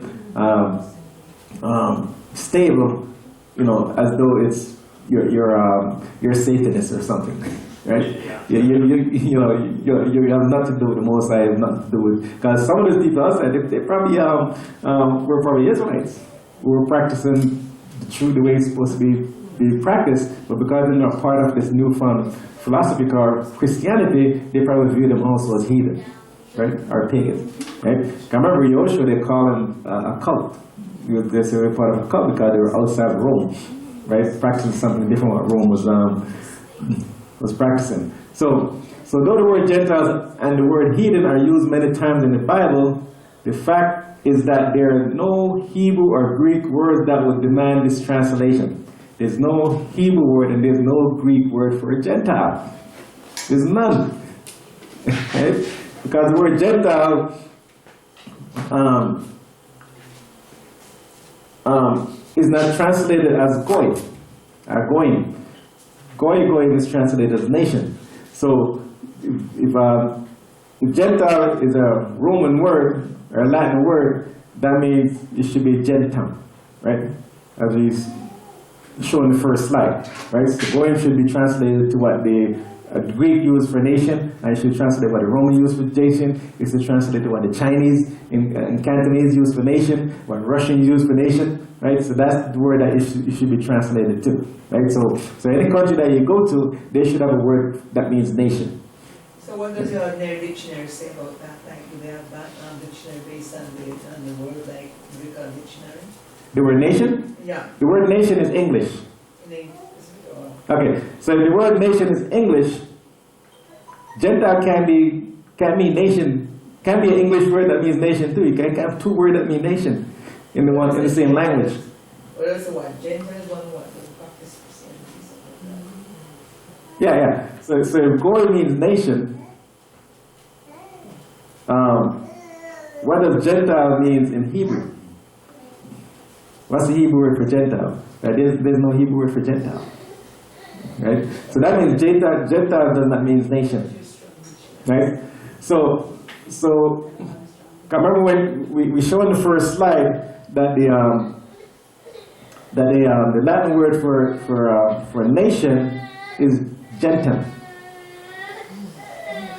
The Latin for those who are not Roman citizens is gentile.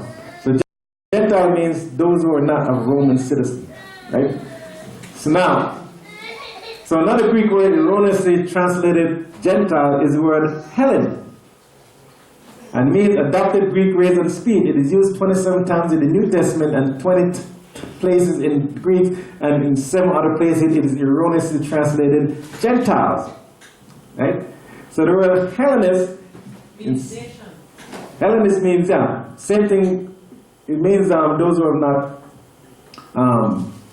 a non-Greek, right? Non-Greek citizens, natural-born Greeks, and the Gentiles are those who are not natural-born Roman, right? So that's what the Greek were using to call people who are not Greeks, and the Romans were using Gentiles to call people who are not Roman, right? But it found its way in the scriptures to mean nation because they want to hide something, right? They want to hide something in the scriptures. That's the reason why they threw Gentiles in there, right? And they want to put themselves in the scriptures. That's why they use the word Gentile. We're going to see that as we go forward. So one important thing to always keep in mind is that goy and ethnos are collective nouns and cannot properly be translated to mean an individual person, right? They always refer to a group. There is no such thing as a Gentile. It is always plural. It is always plural, right? So now, words translated as Gentile in the KJV translation Bible.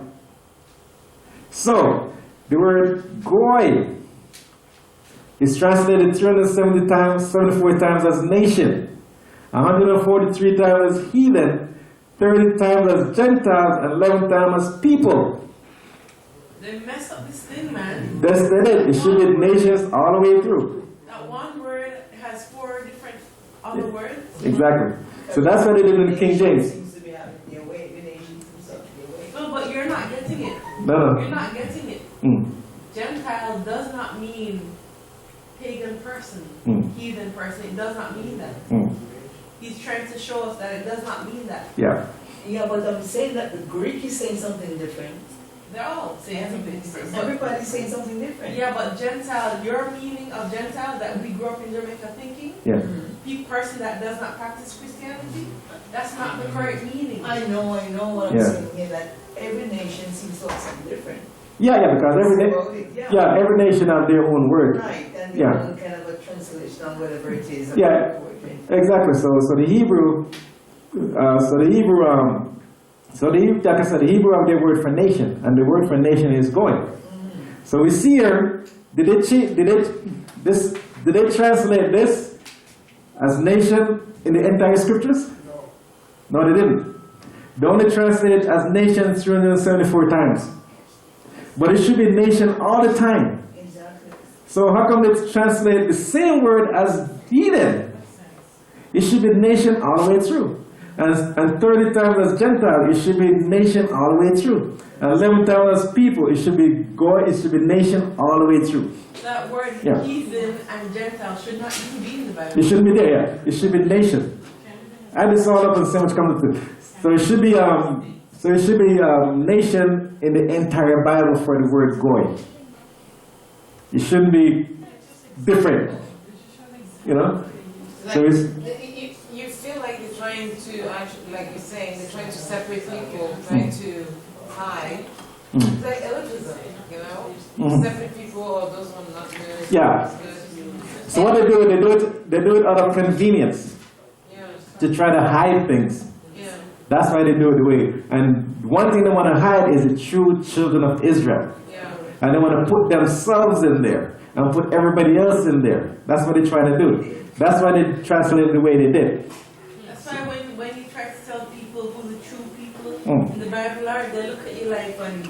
Yeah. So now, Like you must be crazy. in the Greek, the same word that means nations, so in Greek, this word means nation. They did the same thing. Right?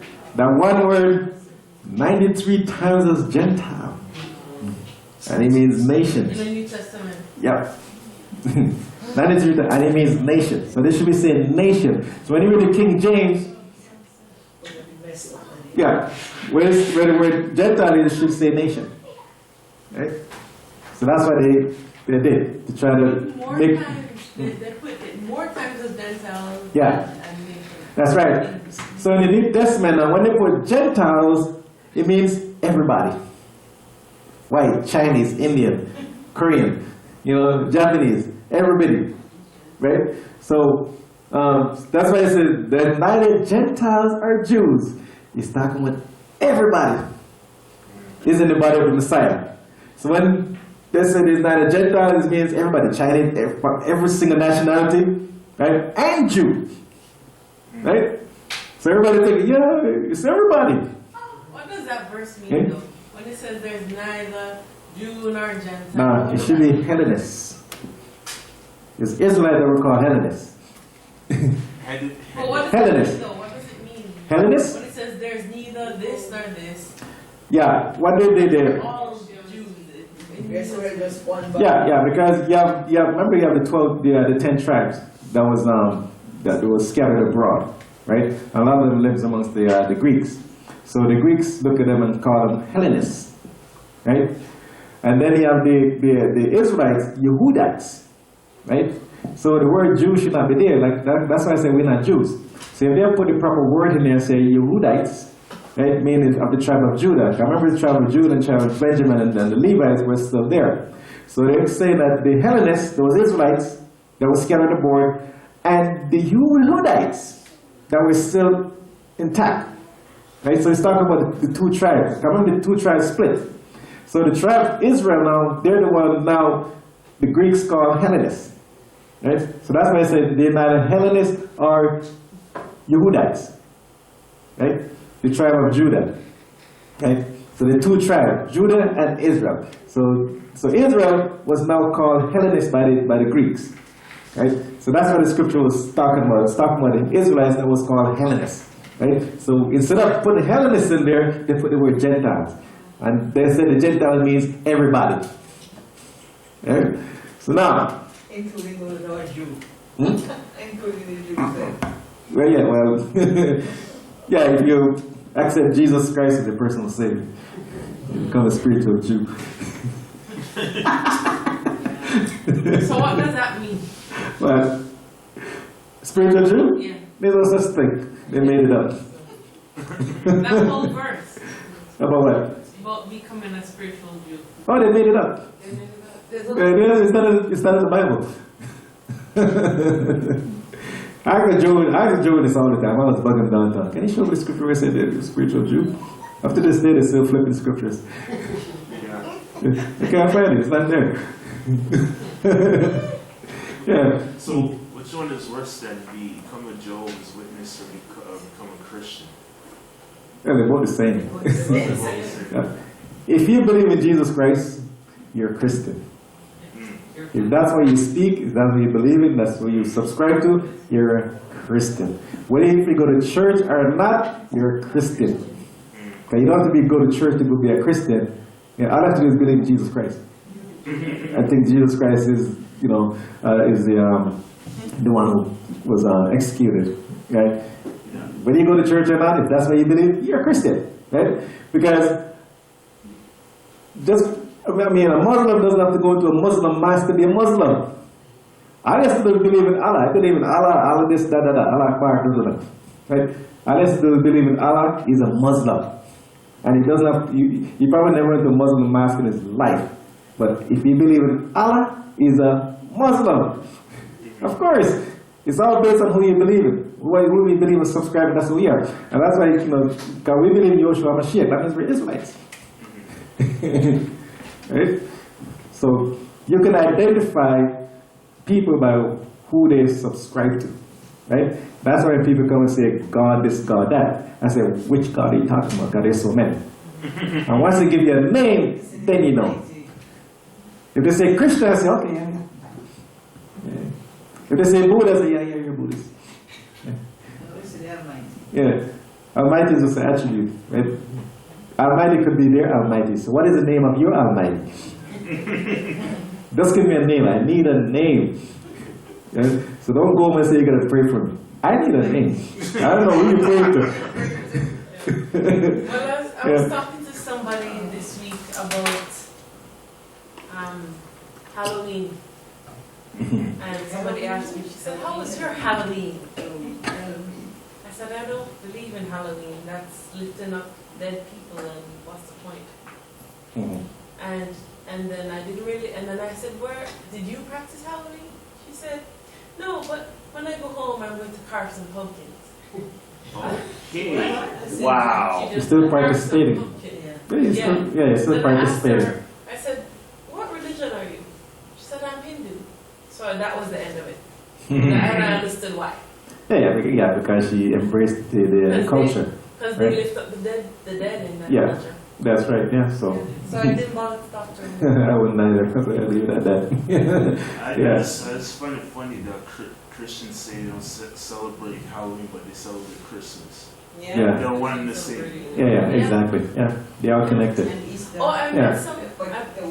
My landlord actually spoke to me about that this week. Because she asked me, she said, how was your Halloween? I said, I don't practice that foolishness. She said, oh, me neither, but I just have to do it since I'm here. She said, I don't practice Christmas either because that's just foolishness too. Yeah. See, a lot of people are catching on, they realize, hey, this thing is rubbish. So it's not in the Bible, so I'm glad you know. Yeah. Oh yeah. So like I said, all those things are falsehood, and people, enjoy it because it's fairy tale, right? People like to live in a land of fairy tale, and that's what happens when you take drugs, right? It puts your mind in the land of fairy tale, right? What drugs are you So that's why I say all people are drugs. Yeah? Yeah, that's what I'm saying. Falsehood is a drug, right? That's what it puts you in a land of fantasy and fairy tale. So you want to escape the reality, right? So now, so sometimes the justification is to say that the Greeks were not Hebrews, and therefore,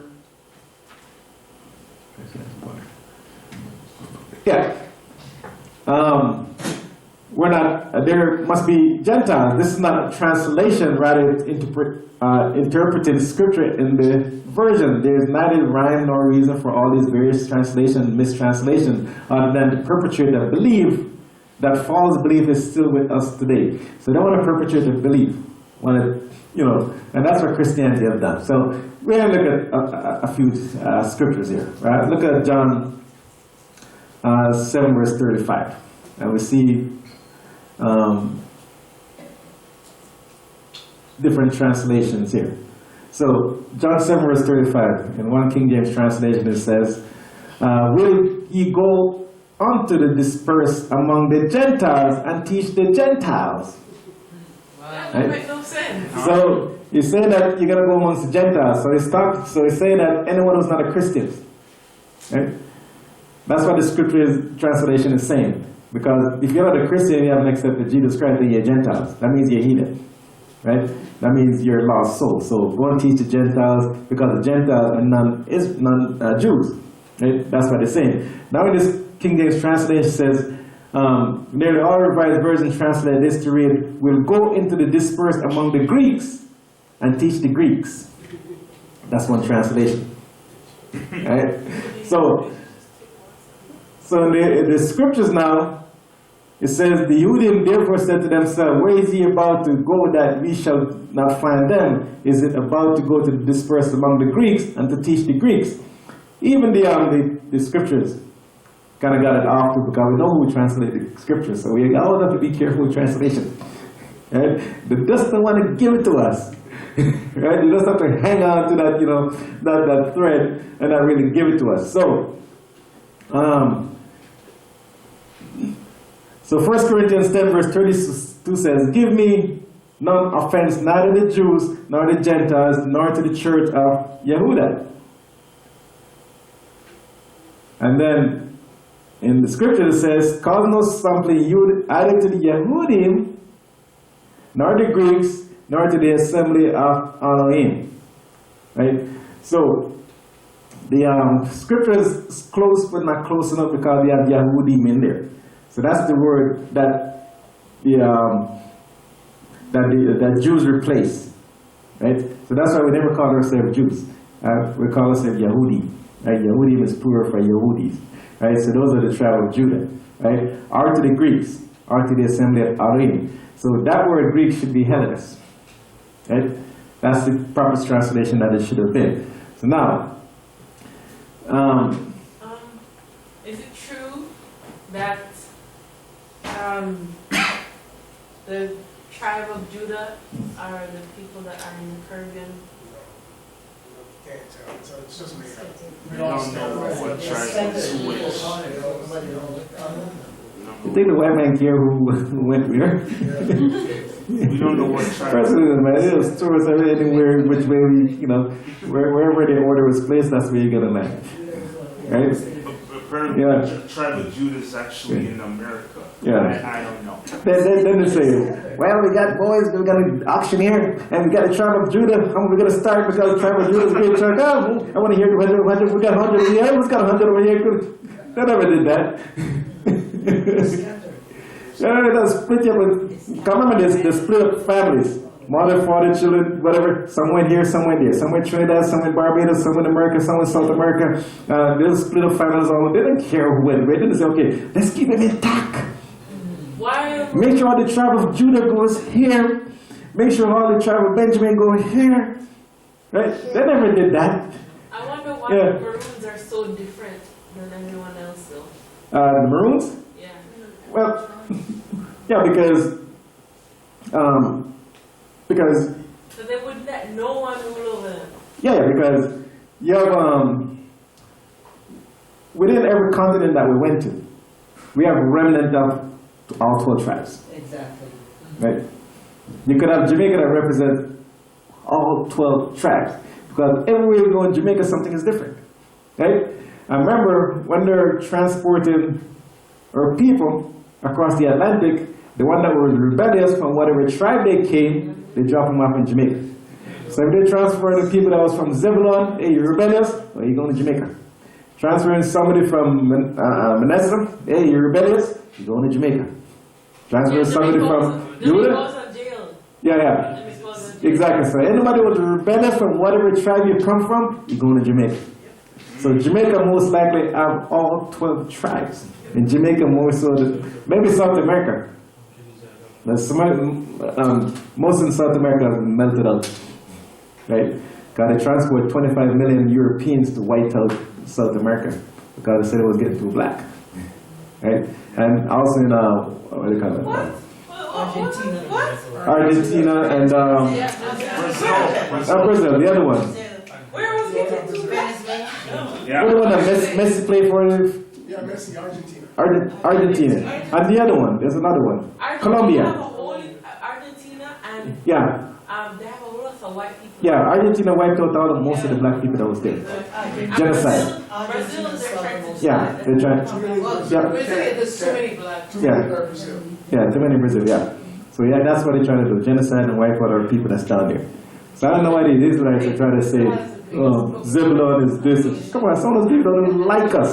Are we going to say they're Israelites? It's just like that white devil that I Mm. posted in the room. Mm. That white devil that's trying to Yeah. have sex with all the black women. Yeah, yeah. Yeah. Oh. Yeah. That's That's You sicko. can see his face, like, Yeah. Yeah, it looks like a demon. yeah. They should bring them to the center and throw them out backwards. Right. So yeah, so here we have in the yeah, we see the translation here in the Yeah, I see, and one it says See? Elenan, and then Elenas, see in the English they put Jews. yeah? Even in Greek they try to put Yahudi, right?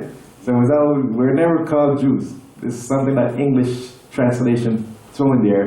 And when they put the Jews in it, they weren't thinking about us. They were thinking about the people that's in their land. Right? So the Jews was never from the beginning associated with us. It was always associated with the people that's in our land right now. Right? So we see here, see in the English translation they put Greek. In the Greek they have Helen. Right? Yeah, Helenon. That's right. It means same thing, Hellenist. Right? Because it could be the plural in the, how they spell it. Yeah. In this app, Mm. this Bible app, Yeah. it has the word Gentile, John 7:35, Mm. and then they put ... You press a ... It Yeah. says that is Greeks. Yeah, which is Israelites. So the Hellenists in the Greek, because I trust the Greek more so than I trust the English. Because the Greek, there was not much deception in the Greek, but there's more in the English translation. Look at the Yeah. next Greek, the last one before the question mark, it's Elenas, which Yeah. is also plural. Yeah. But it's not the same, Yeah, they use Greeks again, but yeah, exactly. Yeah. So it's the same word speaking of the same people, Hellenists. telling you. Right? So it depends on how When the you're trying to explain or the context they put it there. So Hellenists now are non-Greeks. So I speak... And Israelites were called Hellenists. And we know the scripture is speaking about our people. So when they're writing the scripture, they're talking about our people. They're not talking about everybody who's Hellenists. They're talking about Israelites who adopted Greek custom and they were living amongst the Greeks. Right? We're called Hellenists. That was Israelites. Right? Because this book is talking about our people. So in the English translation, English substitution version, which I call the King James, which is the, so that's what they did. They put the word Greeks in there, which is wrong. Right? So we see, so in John 7 verse 35. So we see 1 Corinthians 10 verse 32.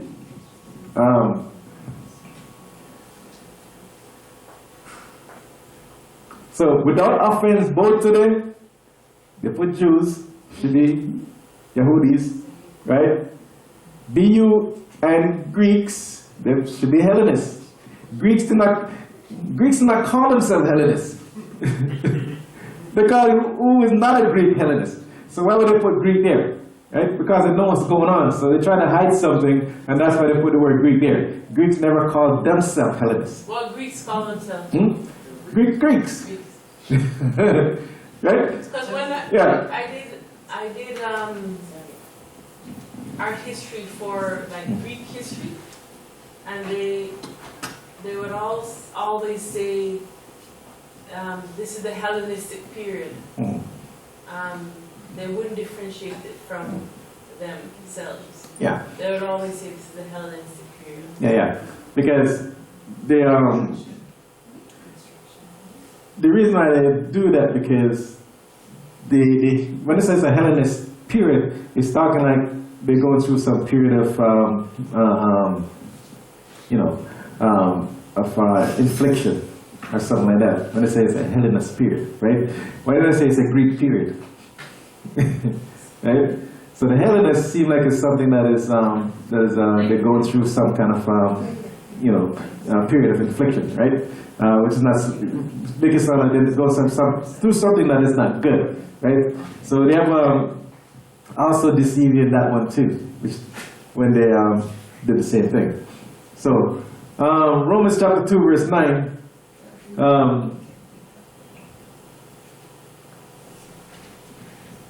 says, tribulation and distress upon every soul of man working evil of Jewish. Why the heck they put Jewish here? How to get Jewish from Yehudi? The word Jew, Yeah. anything with ish See? don't make no sense. Yeah, It's that's like Jewish. black-ish. How did they throw Jewish in there? Not too black. When it's the same word, Yehudai, right? That's right there. So we don't speak no ish in Hebrew, right? Hebrew is very concrete. And here, same thing they put in the Greek, Hellenist. How come it's only in the English? Right? They put the word Greek, right? So that's the deception that they did right there too, in putting the word Greek when the word should be Hellenist, right? Because anyone doing the research and study, and the Bible scholar will realize, oh, it's not the Greek, Hellenist, let's see what that is, right? And they do more digging, they realize that it was us that's been spoken of, that's called Hellenist, right there. So,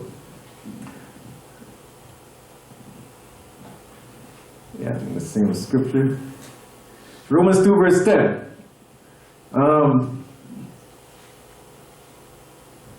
Glory, however, and honor, peace to everyone, doing good to, they put Jewish again. Same word, different word, which still means Yehudai, but it's still translated to be Jewish. Both first and to Greeks. Hellenic. Right? So you see the two different people that they have in here is white folks. Right? Greeks, Jewish, white folks, Greek, white folks. Where are we? So They removed us completely from the scriptures. So basically, you must do good to the Yahudi, The Jewish, which is the tribe of Judah, yeah, both first and to Hellenists. the Hebrew Israelites. That's right, the So what does Israelites. that mean though? Yeah. That doesn't make any sense. Yeah, so our glory, honor, and honor and peace to everyone doing good. So it says peace and honor to anyone doing good. To the The ones Judah, that are home and abroad. both first and to Israel. Is it saying the ones at home and the ones that are Yes, abroad? one's abroad, yeah. Okay. Yeah, 'cause remember the tribe was split into two, Israel and Judah. That's why in the new covenant it says the Messiah is going to make a covenant with both Israel and Judah. Because after so they are class, so both of us was identified as two separate entities, right? But they're still part of the nation of Israel. So here it should say doing good to Judah, both first and to Israel. That's what the translation should be. Right? Romans 3 verse 9. We see here, same thing, they put Jews right there. What then? We are better? Not at all. We have already charged indeed Judah, both and Israel, all on the sin to be. That's what it should be. They just mess your brain up, man. That's what it is. So now they have made the scriptures whitewashed it. Right? And they have put the Jews in, and they have put the Greeks in. So where are we? We're not in there. No, because we don't belong under the Yeah. Pharisees. Yes, they took us out completely. Go, Because we're the people only will ones be that belong under the accountable, Pharisees. because they missed the They will be accountable. Yeah. That's right, it will be accountable. Right, exactly. That's why scripture do not add and do not take away. Right, so those who have done it, they may have died and passed away, but guess what? The lake of fire is waiting for Sorry them. for them. The lake of fire. Because some people says, the Most High would not make him change anything. So God give us the free will, right, to make decisions, right? And when we make decisions, we're going to make decisions based on our own intent and most of our ulterior motives. So if somebody's writing something, say for instance you're writing a word, but the Most High is going to rub it out and change it when you go to the bathroom or something. Oh, you put the wrong word and rub it out and change it for you. Because you can't do that. Right? People can write whatever they want. Right? The Most High is going to say, he's not going to hold their hand. Can they try to write something, and the Most High is going to hold them hand and twist them and make them write what he wants them to write. It's not going to happen like that. Yeah. Well, that's not witchcraft, but he could Yeah. do it, but he won't do it. Because he allows us to exercise our will. So that's what a lot of people think. The Most High wouldn't allow them to do it. So I'm saying, They already did it. didn't the Most High, so what about the people that plane airplanes in the World Trade Center? How about that? Yeah. Right? So when did he stop that? Right? If he can stop somebody from writing something different, yeah, so. Or a baby dying. Yeah, exactly. So, so that's the thing that people, think that, oh, it's just a holy book, he wouldn't allow men to do that. Do you think that babies will be judged? Like babies that die, like babies that are miscarried? What do you think will happen? After the babies? Yeah. Well, the most I'll make, that's him. He's gonna, yeah. So, yeah, he's gonna just make a decision on that, right? Not for us to, because the scripture already gave us a marker as to who's gonna make it to the kingdom, and it says that if you like little children, right? Those are the ones who will make it to the kingdom. But if your righteousness, right, does not exceed that of the Pharisees and the Sadducees, then you will not make it in the kingdom. So what is making like a children? You have to be absorbent, be innocent, I want to learn, and be teachable, right? That's what he was saying there. So, but little baby children, I mean, like they don't really know anything yet, So. Remember when Saul was told to go and with your Mordecai, when then was supposed to be slaughtered, it wasn't supposed to spare children or nobody. But remember, now I'm saying, when I used to read that chapter, he said, boy, fathers really, really jealous when you see certain things, but Saul didn't do that. But I'm saying, maybe the father, in his wisdom, see maybe that these little kids would just like appearance. So maybe that's why they just slaughter all of them. Well, because in that case, because those children are hated, and they're gonna grow up and they're gonna hate you for what you did to their parents, right? But in that sense, the Mosai was even having mercy on them, right? So they didn't have an opportunity to act out and become rebellious as adults and take revenge on the Israelites. When they resurrected them, those people. Yeah, they will be resurrected. How would the father kill them? Yeah, he probably had mercy on them by doing that, right? So they probably will make it into the kingdom because his mercy put them to death before they're able to even go to the age of accountability where they start to do wickedness. Very true. Yeah, I was just going to say earlier that even though I think the Book of Mormons, they say people with dark skin are actually cursed from the devils. Because when the angels rebelled in heaven, they were sent to hell, and then they became black. You see, there's so many racist books out there, right? Like, and people accept it, right? But when we say that we're the Israelites, we say we're racist. Yeah, and there's some black people out there that actually follow that crap. Believe it or not, Because of what Angela is saying, because they're following the curse of Ham. So anyone follow these different philosophies and these doctrines, that's created by the Europeans, they're just a gatekeeper for white supremacy.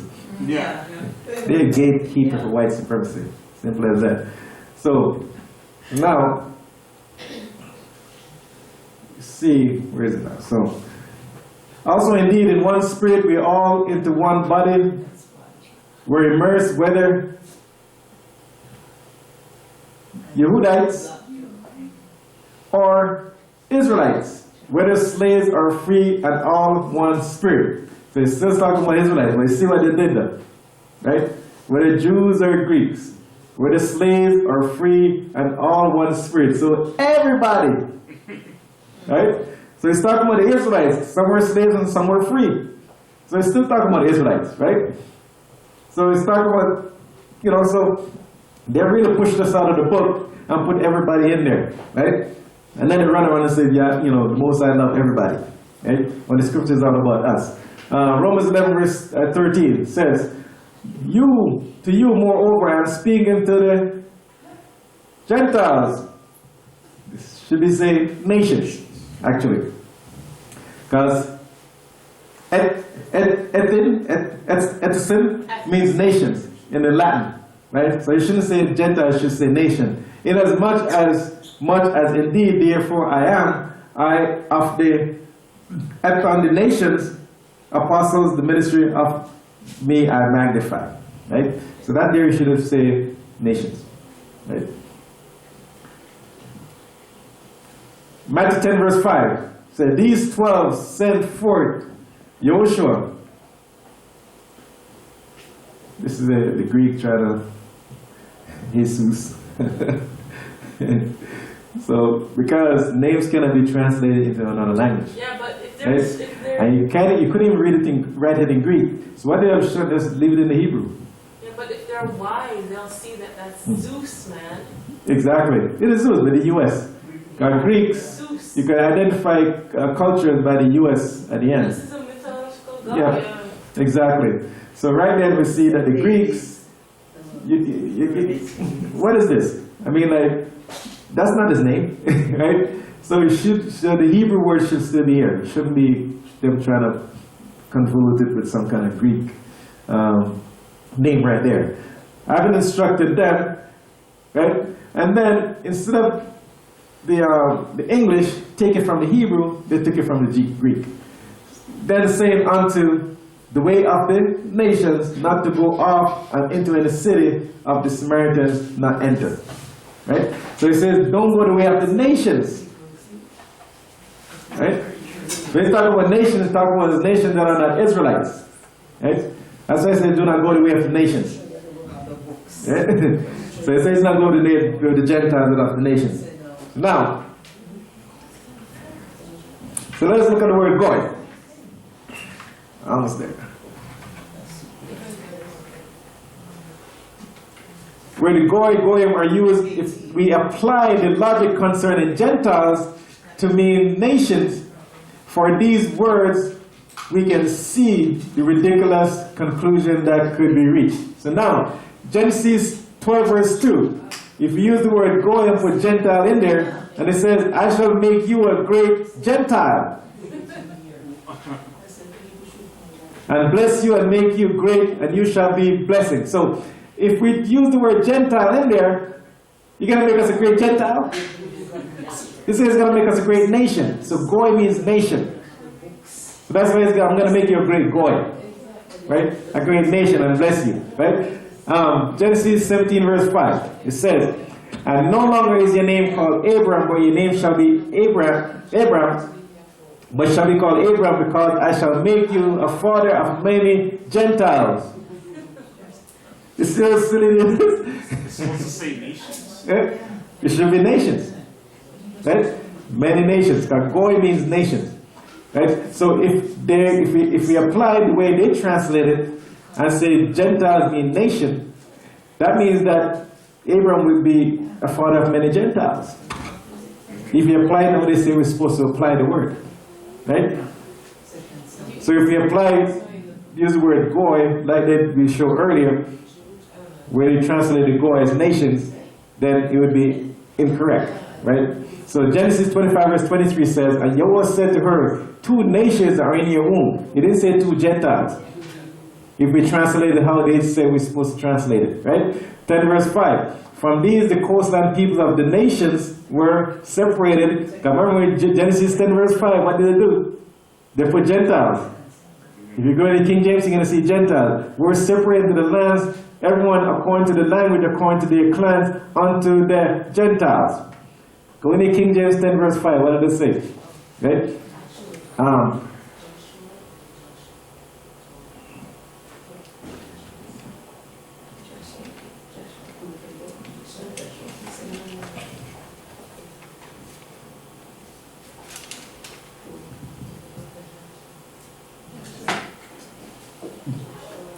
I'm not sure if it says nation or Gentile in the King James, but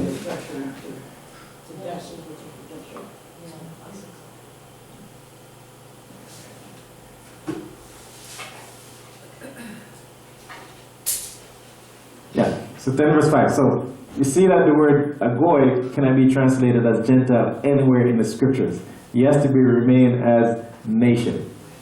Right? So you can't put it as Gentile in some section, heathen in some section, you know, and, you know, or pagan in some section, it has to be nation all the way through. Genesis 32, 10 verse 32 says, these were the clans of the sons of Noah according to their generation in their nations, And from these the nations were divided unto the earth before the flood. Yeah.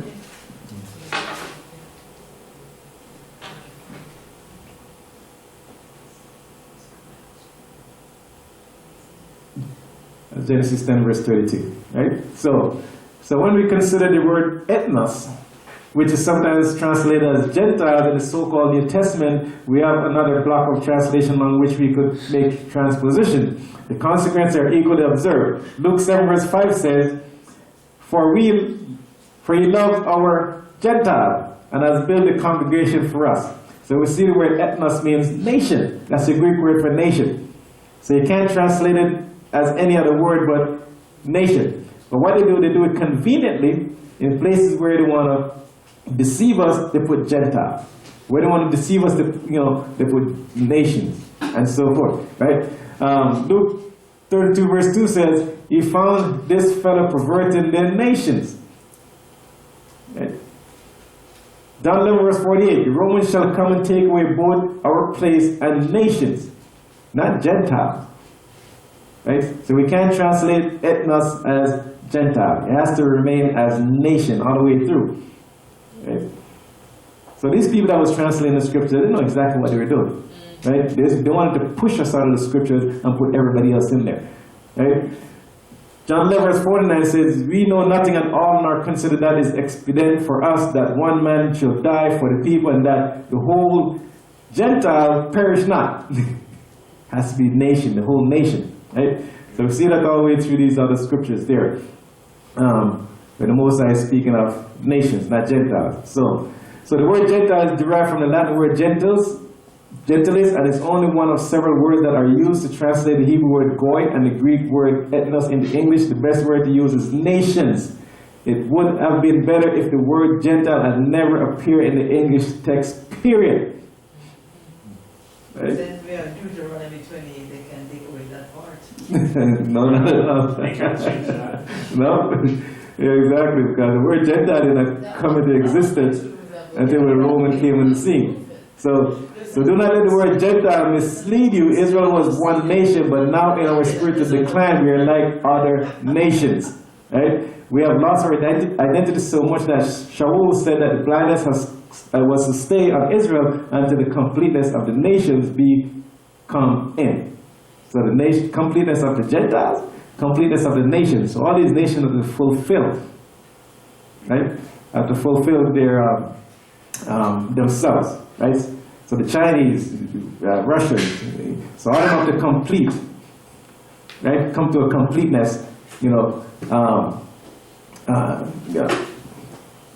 as the scriptures say, I mentioned here. So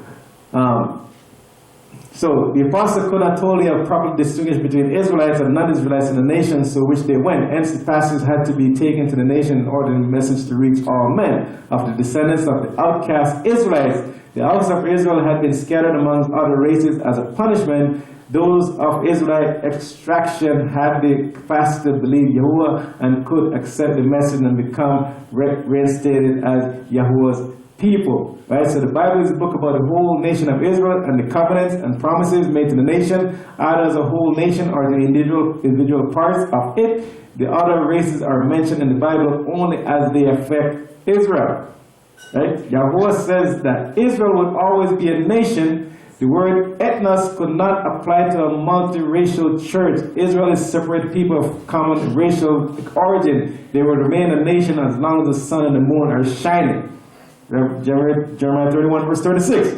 Therefore, lay aside all preconceived ideas, opinions, and assumptions, and make known to the set apart Spirit who indwells you, if you are a righteous believer, that you are trusted in Yahweh's rock to lead you into an understanding of truth. Search scripture diligently, use a good source so you will understand the meaning of key words as they were translated from the original languages. Believe that the word says, not let anything, human prejudices or other teachers, the ideas and opinions of men stand in the way of acting as Yahweh's word. According to Matthew 22 verse 9, ye do err, not knowing the scriptures or the power of Yahuwah, so seek the truth, then act on it. We must, if we are to exist as a free people, chosen people for his special will and purpose.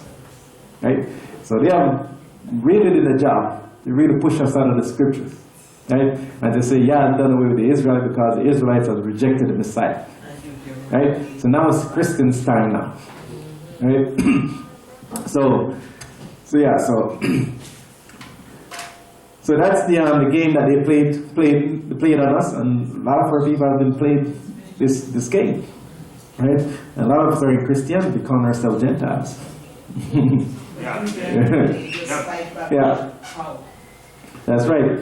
Because in I think in Kenya they call Europeans Mzungu. Which means what? Mean confused. Right? Oh, okay. Yeah, because when they came to the continent, they looked so confused. They're like, so they call them people of confusion, right? That's what they call it, right? So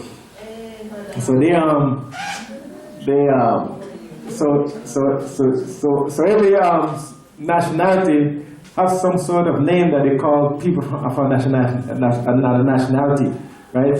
In order to distinguish from the original, right? Just like the word immigrant. That's the word that's used today, especially in Canada, United States, to distinguish from the citizens of that country, right? So they use immigrant. So they always have some kind of word to kind of to label people that's of a different origin, right? That's not a natural born of that nation, right? So Goy means nation, does not mean that people were not an Israelite, right? And that's what I thought. That's what I was taught when I first came in. That Goy means people that are not Israelites, right? Goy just means nation, right? Just like in other language, they have a word for nation. So we have a word for nation too. So if Goy means people that are not Israelites, so what's the Hebrew word for nation? There must be another word, right? But that's English. So Gentiles cannot be English word for nation when nation is an English word for nation. So we cannot have two different words. One you borrow from another nationality, right? That means something different, and you take it over. Now you have two words, right? That means nation, right? So that's the trickery that they use in order to trick us, and we're running around calling people Gentiles, and and white folks are probably thinking, why do you call me Gentile? Yeah, they're probably they are, So we we see the big trick that was played at us, and most of it took place during the Renaissance period when they started to whitewash everything, and took everything that they feel is of any substance. And then you got a lot of our knucklehead brothers and sisters that's out there lashing out against our people, right? Because they want to remain as a gatekeeper for white supremacy, right? So we're not going to do that. We want to change things, right? And save souls. That's what we're here to do. So that's the end of this one. And it was a repeat, but the more we hear some of these lessons, the more it's starting to, be part of us, like in repetition, right? So the junk that we learned and absorbed over the years was done in repetition. Yeah, when you go to church, in repetition, same thing, right? So when you come back and wake up now, you're gonna put that good stuff back in you in repetition, right? Until it becomes part of you. Yeah. So that's what we are doing over here, right? Do it back in repetition, right? But again, in the word, the Father said because of our action, because of our sin, what you have done to them back, it becomes the least of all nations. Yeah. Which we're the tail and not the head, right? Because like a lot of people say, well, Israelites, there's some, if we're obeying the law, then we should be prospering, right? But the curse was on the nation. It wasn't on a selected individual, right? So it's a nation that was supposed to rise on top and be above everyone, not one or two people, climbing up the ladder, right? So You're going to have people that climb up the ladder and be prosperous, but as a nation, are we? Are we in rulership? Are we governing the world as a nation? No. So that shows that because the prophet that was spoken of was about us. No other nation can come in there and say it was speaking of them, right? If you have prophecies, go back to your nation and see if they wrote some book about your nation, about what's going to happen with your people, right? Don't look at what we wrote in our book about our people and say, yeah, man, we went through that too. Right? They can't show proof. Yeah, that's our book. Jews. Go get your book. Oh my goodness. Yeah. This is our book. We're talking about what was written about us that we're going to go through. And don't look at our book and point out your downfall. Go to your book that your people read. You must go read Nostradamus and those. Yeah, read your history book. Go to your history book and your prophecy and pull up, what it says about you. We're reading what it says about us. Because it's our book. Right? No, I was gonna say, they celebrate what's called Passover because it represents what happened in Egypt. But last time I checked, they weren't slaves in Egypt. Exactly. Because like I said, that makes no sense. Yeah, like I said, what they've done, they push us out of the scriptures and they put other people in there. I think we should be celebrating all of us should be celebrating Passover. Yeah, all those days is for us to recognize, right, and to acknowledge the Most High. So yeah, like I said, they have taken our heritage. They're imposters, taken up on our identity, and they have sold it to the world, and they have done a great job of marketing it. You know what? I think that's what they're good at now. They're very good at branding and marketing. Oh, yeah. Yes, because look at how they market America. Yeah. When you look at those Nigerian and Ghanaian movies, yeah, Africa is beautiful. Of course, yeah. Like, this is like trash over there. That's right. But they know how to market. They're in the market, yeah, exactly. And they've done a good job of doing this. So I know it's beautiful. Black Sea. Yeah. No, YouTube. Yeah. Oh yeah. Yeah. So we have to so we have to reverse all of that, and put ourselves back, in a place of respectability, right? When we try to put ourselves in a place of respectability, we also have our own people, right? Who's looking out against it, right? So every time we try to do something, it's always we have to prove, right, that we belong, or we're, this is us and stuff like that. We all have to prove, but nobody else has to prove anything, right? So it's very interesting that even our people all want us to show proof for things. Yeah. And that's why the nation of Israelites today, we call what we say was a nation, what we say was a people. Yeah. Or once a nation, or always say, always deal with us as a nation. Yeah. But if we get split up on them, we're not listening to them. Yeah, because when we go to the Caucasian and we say that we Hebrew Israelite, they're like, that's very interesting. Everybody says interesting. They always do. Yeah, but then our people, I don't know, Israelite, that's food, that's, they come up with something. Yeah, where you get that from? We don't know Israelite, with this, with that, prove it to me. Do you take DNA tests and all that kind of stuff? They come with all that kind of stuff, So, but so that's why the pull is our own people that's really pulling on the strings, because by design, those people have designed it and set it and let it run, right? And they sit back and watch us, just fumbling all over ourselves, right? So we have to change that trend, because like I said, the yoke has been left 2019, 1400 years has been up, so the yoke has been left, so we just have to do the right things going forward, right? And we see doors start to open up if we do the right things going forward, right? Because we cannot do the same wrong things that we did before. We have to do the right things going forward. So whatever we did before 2019 and it didn't work, don't think because the yoke is left, are you going to still do the same thing that's going to work this time? No, it didn't work then, it's not going to work now. Right? So the yoke being lifted is not going to give you a boost, for you to prosper in that same, wrongness that you were doing. Right? It's not going to work. So we're going to see doors as we do the right things going forward. slowly but surely you're going to see changes that's going to take place, right? You set in motion, and yes, it's going to happen once it goes into motion. You just have to do the right things going forward. So, because the Most High is not going to make us, give us inner filth, right? We have to get our minds right. We have to get our,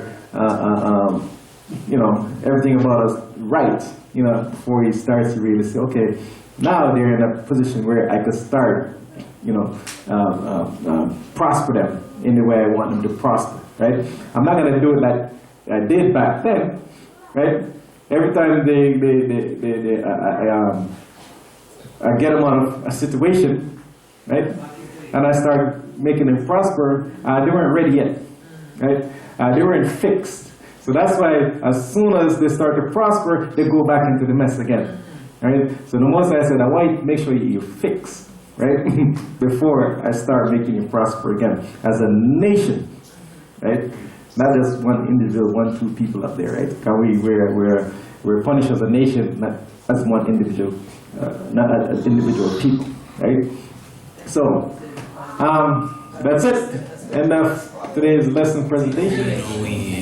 To the servant seal with the law with thee. Ain't gonna be no end, ain't gonna be no end. Tell y'all who's right, touch the ones who won't repent. He said he turned his face to see our end. I pray for mercy, he said break the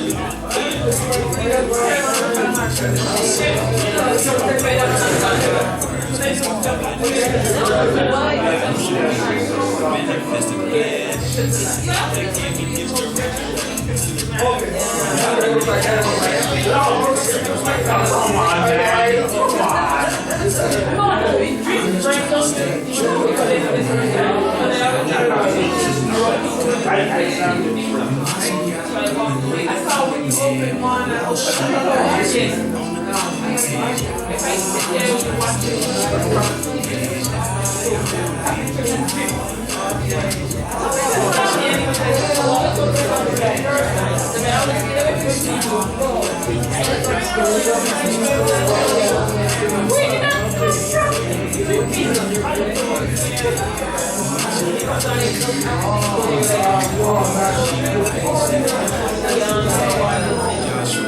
Chapter 1, verse 8.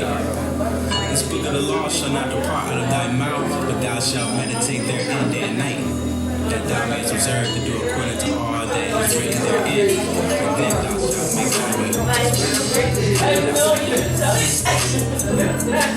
Get what?